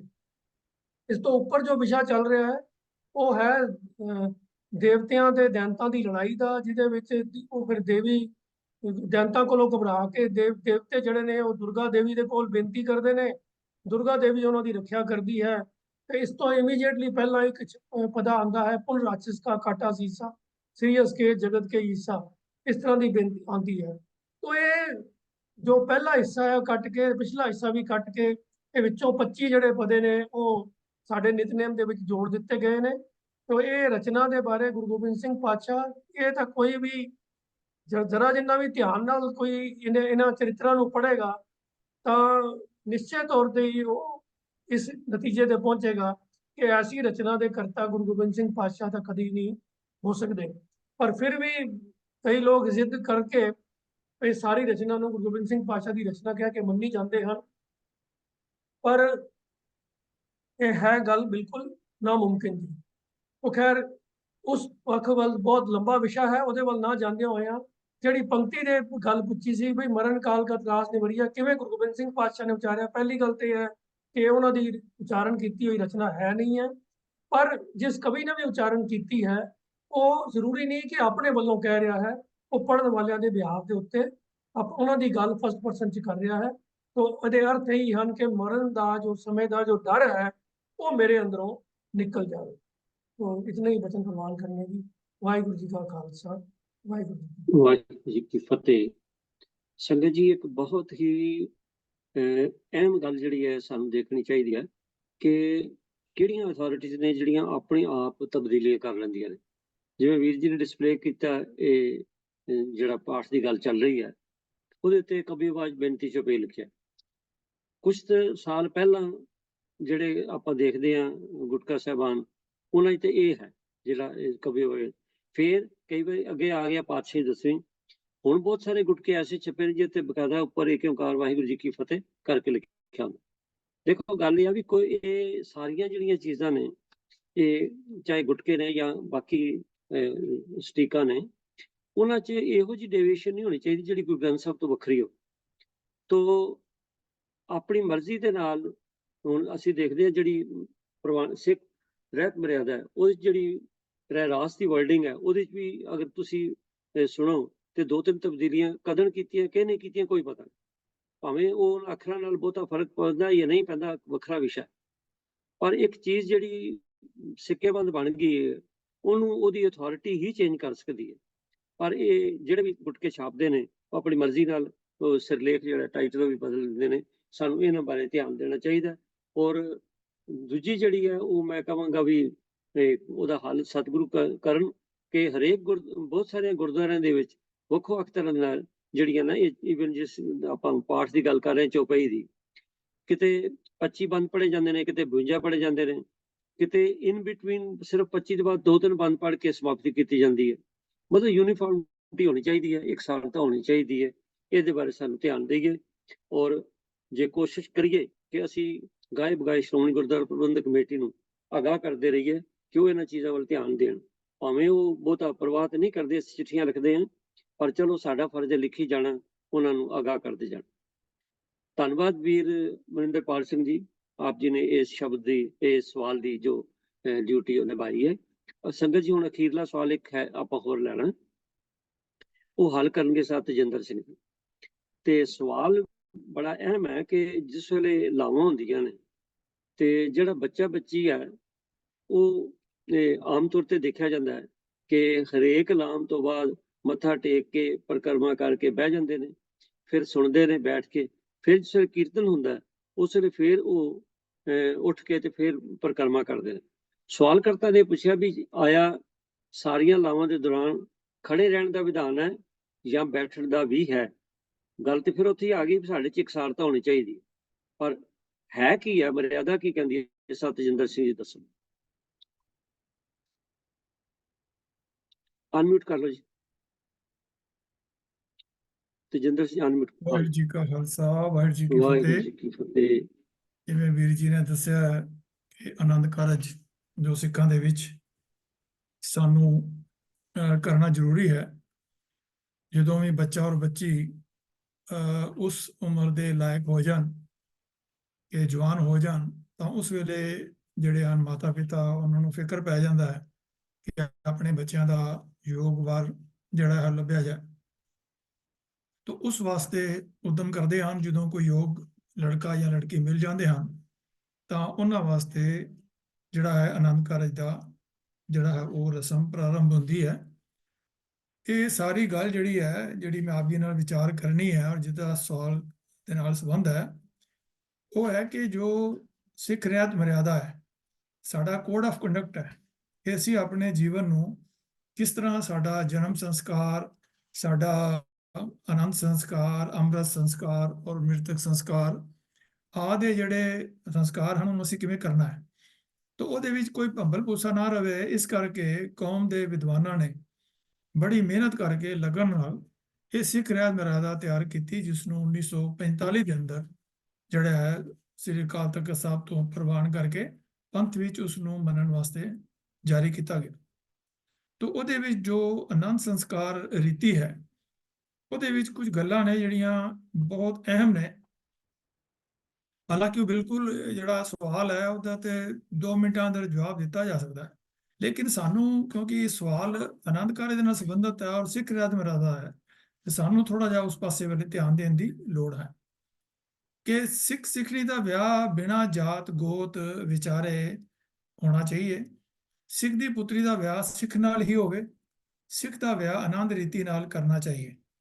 ਲੜਕੀ ਲੜਕੇ ਦਾ ਵਿਆਹ ਬਚਪਨ ਵਿੱਚ ਕਰਨਾ ਵਿਵਰਜਿਤ ਹੈ।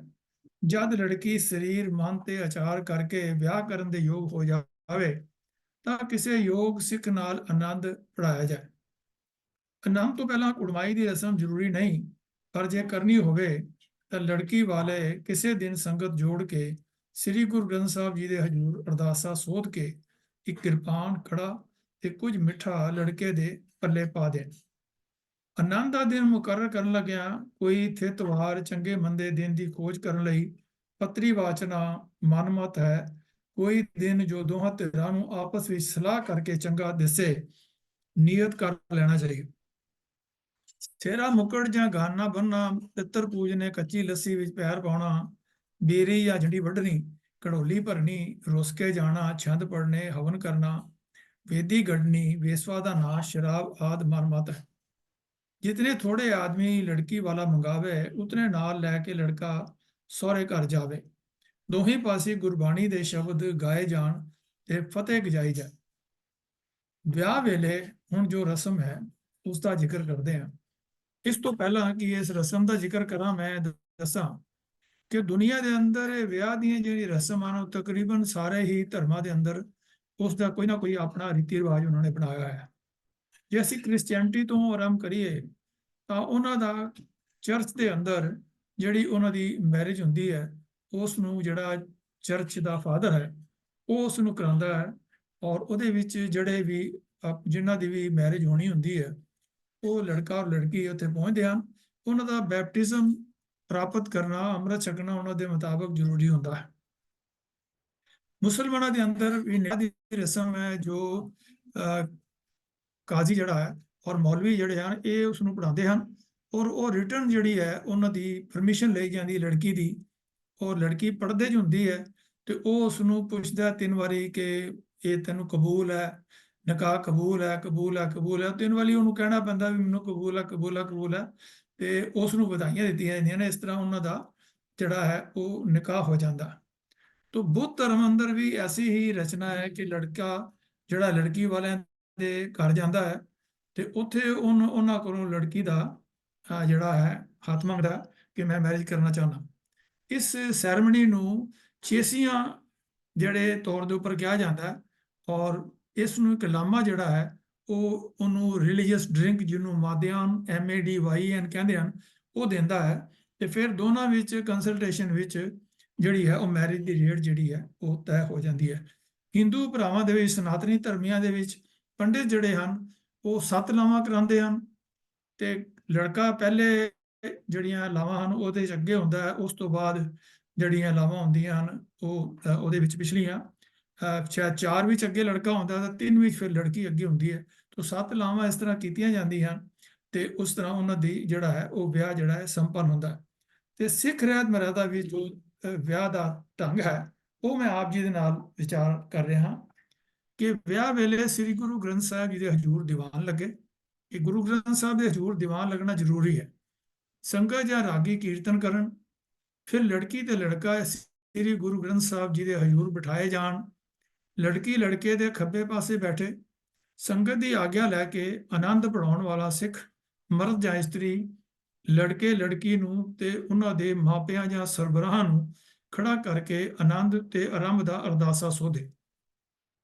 ਫਿਰ ਉਹ ਲੜਕੀ ਔਰ ਲੜਕੇ ਨੂੰ ਗੁਰਮਤਿ ਅਨੁਸਾਰ ਗ੍ਰਸਤ ਧਰਮ ਦੇ ਫਰਜ਼ਾਂ ਦਾ ਉਪਦੇਸ਼ ਕਰੇ ਕਿ ਉਹਨਾਂ ਦੇ ਰਿਸਪੈਕਟਿਵਲੀ ਕੀ ਜਿਹੜੇ ਫਰਜ਼ ਹਨ। ਪਹਿਲੇ ਦੋਹਾਂ ਨੂੰ ਸਾਂਝਾ ਉਪਦੇਸ਼ ਕਰੇ।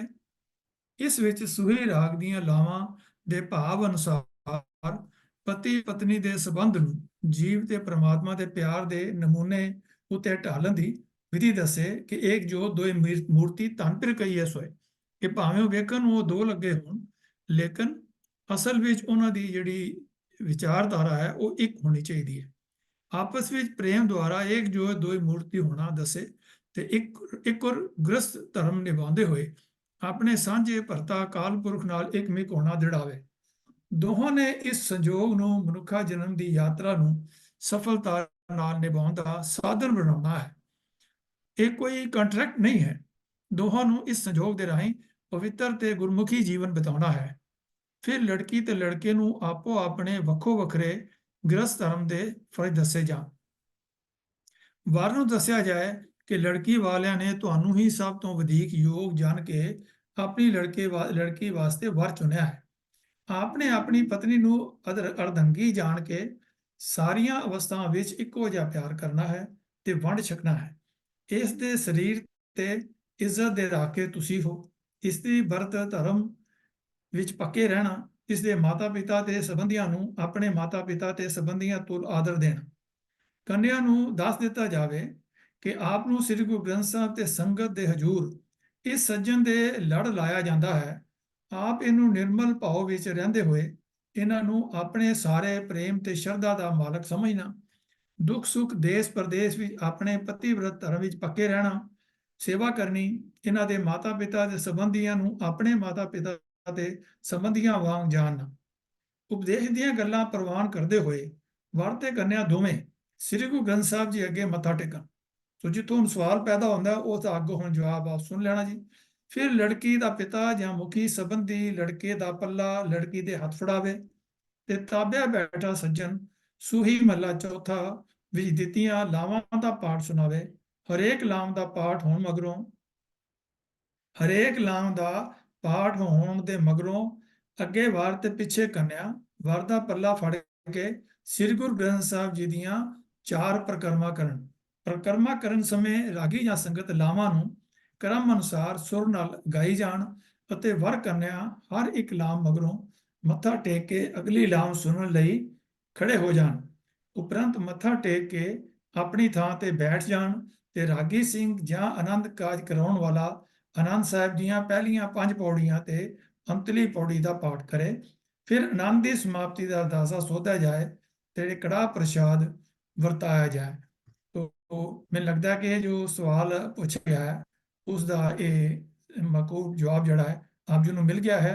ਫਿਰ ਵੀ ਕਿਸੇ ਦਾ ਕੋਈ ਸਵਾਲ ਹੋਵੇ ਤਾਂ ਜ਼ਰੂਰ ਆਪ ਜੀ ਚੈਟ ਬਾਕਸ ਵਿੱਚ ਲਿਖ ਸਕਦੇ ਹੋ ਤੇ ਉਸ ਦਾ ਵੀ ਜਿਹੜਾ ਯੋਗ ਉੱਤਰ ਦਿੱਤਾ ਜਾਏਗਾ। ਤੋਂ ਵਿਚਾਰ ਕਰਦਾ ਹੋਈਆਂ ਅਨੇਕਾਂ ਭੁੱਲਾਂ ਦੀ ਆਪ ਪਾਸੋਂ ਖਿਮਾ ਮੰਗਦਾ ਹਾਂ। ਗੱਜ ਕੇ ਫਤਿਹ ਬੁਲਾਇਆ ਜਾਏ ਜੀ। ਵਾਹਿਗੁਰੂ ਜੀ ਕਾ ਖਾਲਸਾ ਵਾਹਿਗੁਰੂ ਜੀ ਕੀ ਫਤਿਹ। ਉੱਤਰ ਮਿਲ ਗਿਆ ਜੀ। ਕਿ ਬੱਚੇ ਨੂੰ ਖੜੇ ਰਹਿਣ ਦੀ ਹਦਾਇਤ ਹੈ। ਤੋ ਪਰ ਬਹੁਤ ਗਿਣਤੀ ਬਹੁਤ ਥਾਂ ਤੇ ਆਪਾਂ ਦੇਖਦੇ ਹਾਂ ਕਿ ਉਹ ਹਰ ਲਾਉਣ ਤੋਂ ਬਾਅਦ ਬੈਠ ਜਾਂਦੇ ਨੇ ਔਰ ਬੈਠ ਕੇ ਸੁਣਦੇ ਨੇ। ਫਿਰ ਜਿਸ ਵੇਲੇ ਕੀਰਤਨ ਹੁੰਦਾ ਉਹਨੂੰ ਗਾਇਆ ਜਾਂਦਾ, ਗਾਇਨ ਵੇਲੇ ਫਿਰ ਉਹ ਪਰਿਕਰਮਾ ਕਰਦੇ ਨੇ। ਪਰੰਤੂ ਖੜੇ ਰਹਿਣਾ ਚਾਹੀਦਾ। ਸੰਗਤ ਜੀ, ਮੈਂ ਧੰਨਵਾਦ ਕਰਦਾ ਵੀ ਤੇਜਿੰਦਰ ਸਿੰਘ ਦਾ ਜੀ, ਉਹਨਾਂ ਨੇ ਇਸ ਸਵਾਲ ਦੇ ਬਹਾਨੇ ਸਾਨੂੰ ਜਿਹੜੀ ਰਹਿਤ ਮਰਿਆਦਾ 'ਚ ਲਾਵਾਂ ਬਾਰੇ ਲਿਖਿਆ ਉਹ ਸਾਨੂੰ ਹਦਾਇਤਾਂ ਦੱਸੀਆਂ ਨੇ। ਕਿਉਂਕਿ ਮੈਂ ਪਹਿਲੇ ਵੀ ਕਿਹਾ ਤੇ ਮੈਨੂੰ ਖਿਮਾ ਵੀ ਕਰਨਾ, ਅਸੀਂ ਵੇਸਲੇ ਬੜੇ ਹਾਂ ਤੇ ਅਸੀਂ ਦੇਖਦੇ ਨਹੀਂ, ਧਿਆਨ ਨਹੀਂ ਕਰਦੇ ਵੀ ਸਾਡਾ ਵਿਧਾਨ ਕੀ ਹੈ। ਤੇ ਵਿਧਾਨ ਦਾ ਤਾਂ ਮਤਲਬ ਉਹਦੇ ਉੱਤੇ ਪਹਿਰਾ ਦੇਣਾ, ਤੇ ਪਹਿਰਾ ਤੇ ਕੀ ਦੇਣਾ, ਉਹਦਾ ਕਾਰਨ ਹੈ ਕਿ ਅਸੀਂ ਨਕਲਚੀ ਬੜੇ ਤਗੜੇ ਹਾਂ। ਜੋ ਕੋਈ ਕਿਸੇ ਰਸਮ ਦੇਖਦਾ ਹੈ ਉਹ ਅਸੀਂ ਆਪਣੇ 'ਚ ਲੈ ਆਉਂਦੇ। ਜੇਕਰ ਕਿਸੇ ਨੇ ਮਤਲਬ ਹੈ ਵੀ ਜਿਵੇਂ ਰਿੰਗ ਪਾਈ ਹੈ ਕ੍ਰਿਸਚੈਨਿਟੀ ਵਿੱਚ, ਤੇ ਸਾਡੇ ਵੀ ਹੁਣ ਬਕਾਇਦਾ ਇੰਗੇਜਮੈਂਟ ਜਿਹੜੀ ਹੈ ਰਿੰਗ ਸੈਰਮਨੀ ਹੈ, ਉਹ ਤੇ ਬੜਾ ਤਗੜਾ ਸਾਡਾ ਇਵੈਂਟ ਬਣ ਗਿਆ।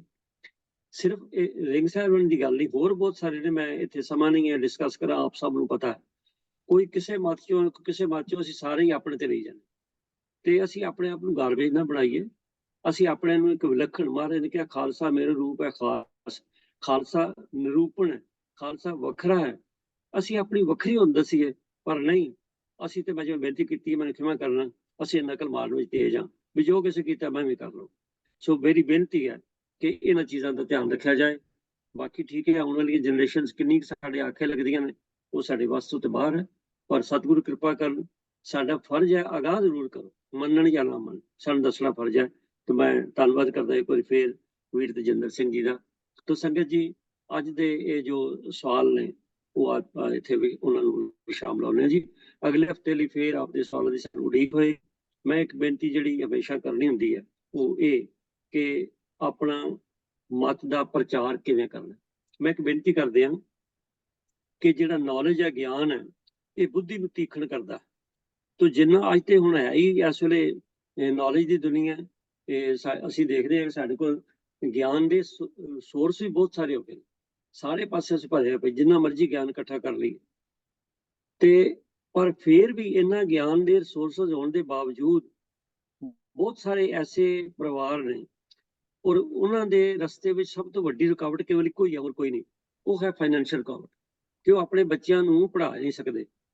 ਅਗਰ ਆਪਾਂ ਧਿਆਨ ਮਾਰੀਏ ਬਹੁਤ ਸਾਰੇ ਏਸ਼ੀਅਨ ਕੰਟਰੀ ਵਿੱਚ, ਖਾਸ ਕਰਕੇ ਅਸੀਂ ਆਪਣੇ ਬੈਕ ਹੋਮ ਹਿੰਦੁਸਤਾਨ ਦੀ ਗੱਲ ਕਰ ਲਈਏ, ਤਾਂ ਸਾਨੂੰ ਪਤਾ ਲੱਗੇਗਾ ਕਿ ਬਹੁਤ ਸਾਰੀ ਗਿਣਤੀ ਐਸੀ ਅਜੇ ਵੀ ਹੈ ਜਿਹੜੀ ਕਿ ਸਰਕਾਰਾਂ ਦੇ ਜ਼ੋਰ ਲਾਉਣ ਦੇ ਬਾਵਜੂਦ ਵੀ ਆਪਣੇ ਬੱਚਿਆਂ ਨੂੰ ਪੜ੍ਹਾਈ ਨਹੀਂ ਕਰਾਉਂਦੇ। ਉਹਦਾ ਕਾਰਨ ਇਹ ਹੈ ਕਿ ਛੋਟੇ ਛੋਟੇ ਬੱਚਿਆਂ ਨੂੰ ਉਹਨਾਂ ਨੂੰ ਕੰਮ ਤੇ ਲਾਉਣਾ ਪੈਂਦਾ ਹੈ, ਕਿਉਂਕਿ ਉਹਨਾਂ ਦੀ ਫਾਈਨੈਂਸ਼ੀਅਲ ਹਾਲਤ ਠੀਕ ਨਹੀਂ। ਤੋ ਉਹ ਬੱਚੇ ਵਿਚਾਰੇ ਜਿਹੜੇ ਨੇ ਬਿਨਾਂ ਕਿਸੇ ਕਸੂਰ ਦੇ, ਉਹਨਾਂ ਦਾ ਜਿਹੜਾ ਇੰਟੈਲੈਕਟ ਹੈ, ਜਿਹੜਾ ਉਹਦਾ ਗਿਆਨ ਦੇ ਅੰਦਰ ਮਹਾਰਾਜ ਨੇ ਭੇਜਿਆ, ਉਹ ਦਬੇ ਰਹਿ ਜਾਂਦਾ, ਉਹਨੂੰ ਤਿੱਖਾ ਕਰਨ ਦਾ ਸਮਾਂ ਨਹੀਂ ਮਿਲਦਾ। ਤੋ ਇਸ ਲਈ ਸਾਨੂੰ ਬਹੁਤ ਜ਼ਰੂਰੀ ਹੈ, ਅਗਰ ਅਸੀਂ ਚਾਹੁੰਦੇ ਹਾਂ ਕਿ ਸਾਡੀ ਕੌਮ ਦੀ ਬਿਹਤਰੀ ਹੋਵੇ, ਤੇ ਅਸੀਂ ਇਹ ਬੀੜਾ ਚੁੱਕੀਏ ਕਿ ਕੌਮ ਦੇ ਜਿਹੜੇ ਬੱਚੇ ਪੜ੍ਹਾਈ ਨਹੀਂ ਕਰ ਸਕਦੇ, ਅਸੀਂ ਉਹਨਾਂ ਨੂੰ ਮਦਦ ਕਰੀਏ। ਮੈਂ ਪਹਿਲੇ ਬੇਨਤੀ ਕੀਤੀ, ਹੋਰ ਕੋਈ ਰਸਤੇ 'ਚ ਵੱਡੀ ਰੁਕਾਵਟ ਨਹੀਂ ਹੈ, ਰੁਕਾਵਟ ਕੇਵਲ ਫਾਈਨੈਂਸ਼ੀਅਲ ਰੁਕਾਵਟ ਹੈ, ਉਹਨਾਂ ਦੀ ਮਾਇਕ ਹਾਲਤ ਠੀਕ ਨਹੀਂ। ਤੋ ਆਓ ਆਪਾਂ ਕੋਸ਼ਿਸ਼ ਕਰੀਏ ਵੀ ਘੱਟੋ ਘੱਟ ਕਿਸੇ ਇੱਕ ਬੱਚੇ ਦੀ ਆਪਣੇ ਇਲਾਕੇ 'ਚ, ਜਿੱਥੇ ਤੁਹਾਡਾ ਦਿਲ ਕਰਦਾ, ਇੱਥੇ ਹੈ, ਕਿਸੇ ਹੋਰ ਜਗ੍ਹਾ ਹੈ, ਕਿਸੇ ਵੀ ਦੇਸ਼ 'ਚ ਕਿਤੇ ਵੀ ਕੋਈ ਰਹਿੰਦਾ, ਕਿਸੇ ਇੱਕ ਬੱਚੇ ਦਾ ਹੱਥ ਫੜੀਏ ਤੇ ਉਹਦੀ ਪੜ੍ਹਾਈ ਦਾ ਜ਼ਿੰਮੇਵਾਰੀ ਲਈਏ। ਬਹੁਤ ਸਾਰੀਆਂ ਐਸੀਆਂ ਇੰਸਟੀਟਿਊਸ਼ਨ ਚੱਲ ਰਹੀਆਂ ਸੰਗਤ ਜੀ, ਜਿੱਥੇ ਬੱਚਿਆਂ ਨੂੰ ਬਹੁਤ ਥੋੜੇ ਲਾਗਤ ਫੀਸ ਨਾਲ, ਜਾਂ ਬੜੀਆਂ ਐਸੀਆਂ ਨੇ ਜਿੱਥੇ ਨੋ ਫੀਸ, ਬਿਨਾਂ ਫੀਸ ਤੋਂ ਪੜ੍ਹਾਇਆ ਜਾਂਦਾ ਹੈ, ਮਦਦ ਕੀਤੀ ਜਾਂਦੀ ਹੈ ਹਰ ਤਰ੍ਹਾਂ ਦੀ। ਉਹਨਾਂ ਨੂੰ ਯੂਨੀਫਾਰਮ ਦਿੱਤੀਆਂ ਜਾਂਦੀਆਂ ਨੇ, ਕਿਤਾਬਾਂ ਦਿੱਤੀਆਂ ਜਾਂਦੀਆਂ ਨੇ, ਕੋਈ ਟਿਊਸ਼ਨ ਫੀਸ ਨਹੀਂ ਲਈ ਜਾਂਦੀ। ਉਹਨਾਂ ਸੰਸਥਾਵਾਂ ਨੂੰ ਅਗਰ ਅਸੀਂ ਮਦਦ ਕਰੀਏ ਤਾਂ ਉਹ ਵੀ ਇਹਨਾਂ ਬੱਚਿਆਂ ਦੀ ਮਦਦ ਹੋਏਗੀ। ਤੋ ਜੇਕਰ ਸਾਡੀ ਕੌਮ 'ਚ ਇਹ ਜਾਗਰੂਕਤਾ ਆ ਜਾਏ, ਸਾਡਾ ਹਰ ਬੱਚਾ ਜਿਹੜਾ ਉਹ ਪੜ੍ਹਿਆ ਹੋਏਗਾ, ਤਾਂ ਕੌਮ ਆਪਣੇ ਆਪ ਬਹੁਤ ਤਰੱਕੀ ਕਰੇਗੀ। ਮੈਨੂੰ ਦੱਸਣ ਦੀ ਲੋੜ ਨਹੀਂ ਕਿ ਛੋਟੀਆਂ ਛੋਟੀਆਂ ਜਿਹੜੀਆਂ ਕੌਮਾਂ ਸਨ, ਉਹ ਸਿਰਫ ਆਪਣੀ ਪੜ੍ਹਾਈ ਦੇ ਬੇਸ ਤੇ ਇਸ ਵੇਲੇ ਸੰਸਾਰ ਨੂੰ ਕੰਟਰੋਲ ਕਰ ਰਹੀਆਂ ਨੇ, ਤੇ ਅਸੀਂ ਕਿਉਂ ਨਹੀਂ ਕਰ ਸਕਦੇ। ਤੋ ਆਓ ਆਪਾਂ ਇਹ ਬੀੜਾ ਚੁੱਕੀਏ ਕਿ ਜਿੱਥੇ ਕੋਈ ਬੱਚਾ ਵਿਦਿਆ ਦੇ ਇਸ ਖਜ਼ਾਨੇ 'ਚੋਂ ਵਾਂਝ ਹੈ, ਉਹਨੂੰ ਕਿਰਪਾ ਕਰਕੇ ਉਹਦੀ ਬਾਂਹ ਫੜੋ ਜੀ, ਆਪਣਾ ਦਸਵੰਧ ਜਿਹੜਾ ਉੱਥੇ ਲਾਓ, ਅਕਲੀ ਕੀਚਾ ਦਾਨ, ਉਰੇ ਪਰੇ ਮਤਲਬ ਵੀ ਬੇਲੋੜੇ ਲੰਗਰ ਲਾਉਣ ਦੀ ਥਾਂ ਤੇ, ਬੇਲੋੜੀਆਂ ਜਿਹੜੀਆਂ ਹੋਰ ਰਸਮਾਂ ਕਰਨ ਦੀ ਥਾਂ ਤੇ, ਆਓ ਆਪਾਂ ਇਹਨਾਂ ਲੋੜਵੰਦ ਬੱਚਿਆਂ ਦੀ ਬਾਂਹ ਫੜੀਏ ਤੇ ਉਹਨਾਂ ਨੂੰ ਐਜੂਕੇਸ਼ਨ ਦੇਈਏ। ਮੇਰੀ ਬੇਨਤੀ ਹੈ ਹੱਥ ਜੋੜ ਕੇ ਪ੍ਰਵਾਨ ਕਰਨਾ, ਤੇ ਮੈਂ ਜਿਵੇਂ ਬੇਨਤੀ ਕਰਦਾ ਹੁੰਦਾ ਇਹ ਜਿਹੜੇ ਪ੍ਰਚਾਰ ਦੇ ਢੰਗ ਨੇ ਜਿਹੜੇ ਆਪਾਂ ਕੋਈ ਅਡਾਪਟ ਕਰਦੇ ਹਾਂ ਤੇ ਕਿਰਪਾ ਕਰਕੇ ਸਾਂਝੇ ਜ਼ਰੂਰ ਕਰਿਆ ਕਰੋ, ਕਿਉਂਕਿ ਇਹਦੇ ਨਾਲ ਬਾਕੀ ਸਾਨੂੰ ਵੀ ਉਤਸ਼ਾਹ ਮਿਲੇਗਾ। ਤੋ ਇਸ ਪਾਸੇ ਵੀ ਜਿਹੜੇ ਕੋਈ ਇਨੀਸ਼ੀਏਟ ਕਰ ਰਹੇ ਨੇ ਉਹ ਕਿਰਪਾ ਕਰਕੇ ਆਪਣੇ ਵਿਚਾਰ ਵੀ ਸਾਂਝੇ ਕਰਨ ਤੇ ਇਹਨਾਂ ਬੱਚਿਆਂ ਦੀ ਮਦਦ ਵੀ ਕਰਨ, ਇਹ ਮੇਰੀ ਬੇਨਤੀ। ਤੋ ਸਾਰੀ ਸੰਗਤ ਨੂੰ ਫੇਰ ਇੱਕ ਵਾਰੀ ਬੇਨਤੀ ਹੈ ਕਿ ਅਗਲੇ ਸਵਾਲ ਲਈ ਅਗਲੇ ਹਫ਼ਤੇ ਲਈ ਫੇਰ ਸਵਾਲ ਭੇਜੋ ਜੀ, ਤੇ ਮੈਂ ਇਸ ਤਰ੍ਹਾਂ ਜਿਹੜੇ ਮੈਂਬਰ ਪੈਨਲ ਦੇ ਨੇ ਉਹਦੇ ਤੇ ਮਿਹਨਤ ਕਰਕੇ ਤੁਹਾਡੇ ਸਾਹਮਣੇ ਅਗਲੇ ਸੋਮਵਾਰ ਤੱਕ ਹਾਜ਼ਰ ਹੋਣਗੇ। ਅੱਜ ਦੇ ਪ੍ਰੋਗਰਾਮ ਵਿੱਚ ਬਹੁਤ ਸਾਰੀਆਂ ਤਰੁੱਟੀਆਂ ਜ਼ਰੂਰ ਰਹਿ ਗਈਆਂ ਹੋਣਗੀਆਂ, ਉਹਨਾਂ ਵਾਸਤੇ ਖਿਮਾ ਮੰਗਦਾ। ਔਰ ਜਿਵੇਂ ਮੈਂ ਸ਼ੁਰੂ 'ਚ ਕਿਹਾ ਸੀ, it is not just a disclaimer. ਅਸੀਂ ਮਨੋਂ ਕਹਿ ਰਹੇ ਹਾਂ ਕਿ ਜਿਹੜੀ ਗੱਲ ਅਸੀਂ ਗਲਤ ਕੀਤੀ ਹੈ ਜਾਂ ਕੱਚੀ ਕੀਤੀ ਹੈ, ਕਿਰਪਾ ਕਰਕੇ ਸਾਡੇ ਨੋਟਿਸ ਵਿੱਚ ਜ਼ਰੂਰ ਲਿਆਓ, ਇਹਦੇ 'ਚ ਸਾਡਾ ਭਲਾ ਹੋਏਗਾ, ਤਾਂ ਜੇ ਆਉਣ ਵਾਲੇ ਸਮੇਂ ਲਈ ਅਸੀਂ ਆਪਣੀ ਸੁਧਾਈ ਕਰਕੇ ਸੰਗਤ ਦੇ ਸਾਹਮਣੇ ਪੇਸ਼ ਹੋ ਸਕੀਏ। ਤਾਂ ਆਓ ਜੀ, ਗਲਤੀਆਂ ਦੀ ਖਿਮਾ ਮੰਗਦਾ ਹੋਇਆ ਮੈਂ ਬੇਨਤੀ ਕਰਾਂਗਾ ਵੀਰ MP ਸਿੰਘ ਜੀ ਨੂੰ ਕਿ ਉਹ ਸਵਾਲ ਜਵਾਬ ਲੈਣ।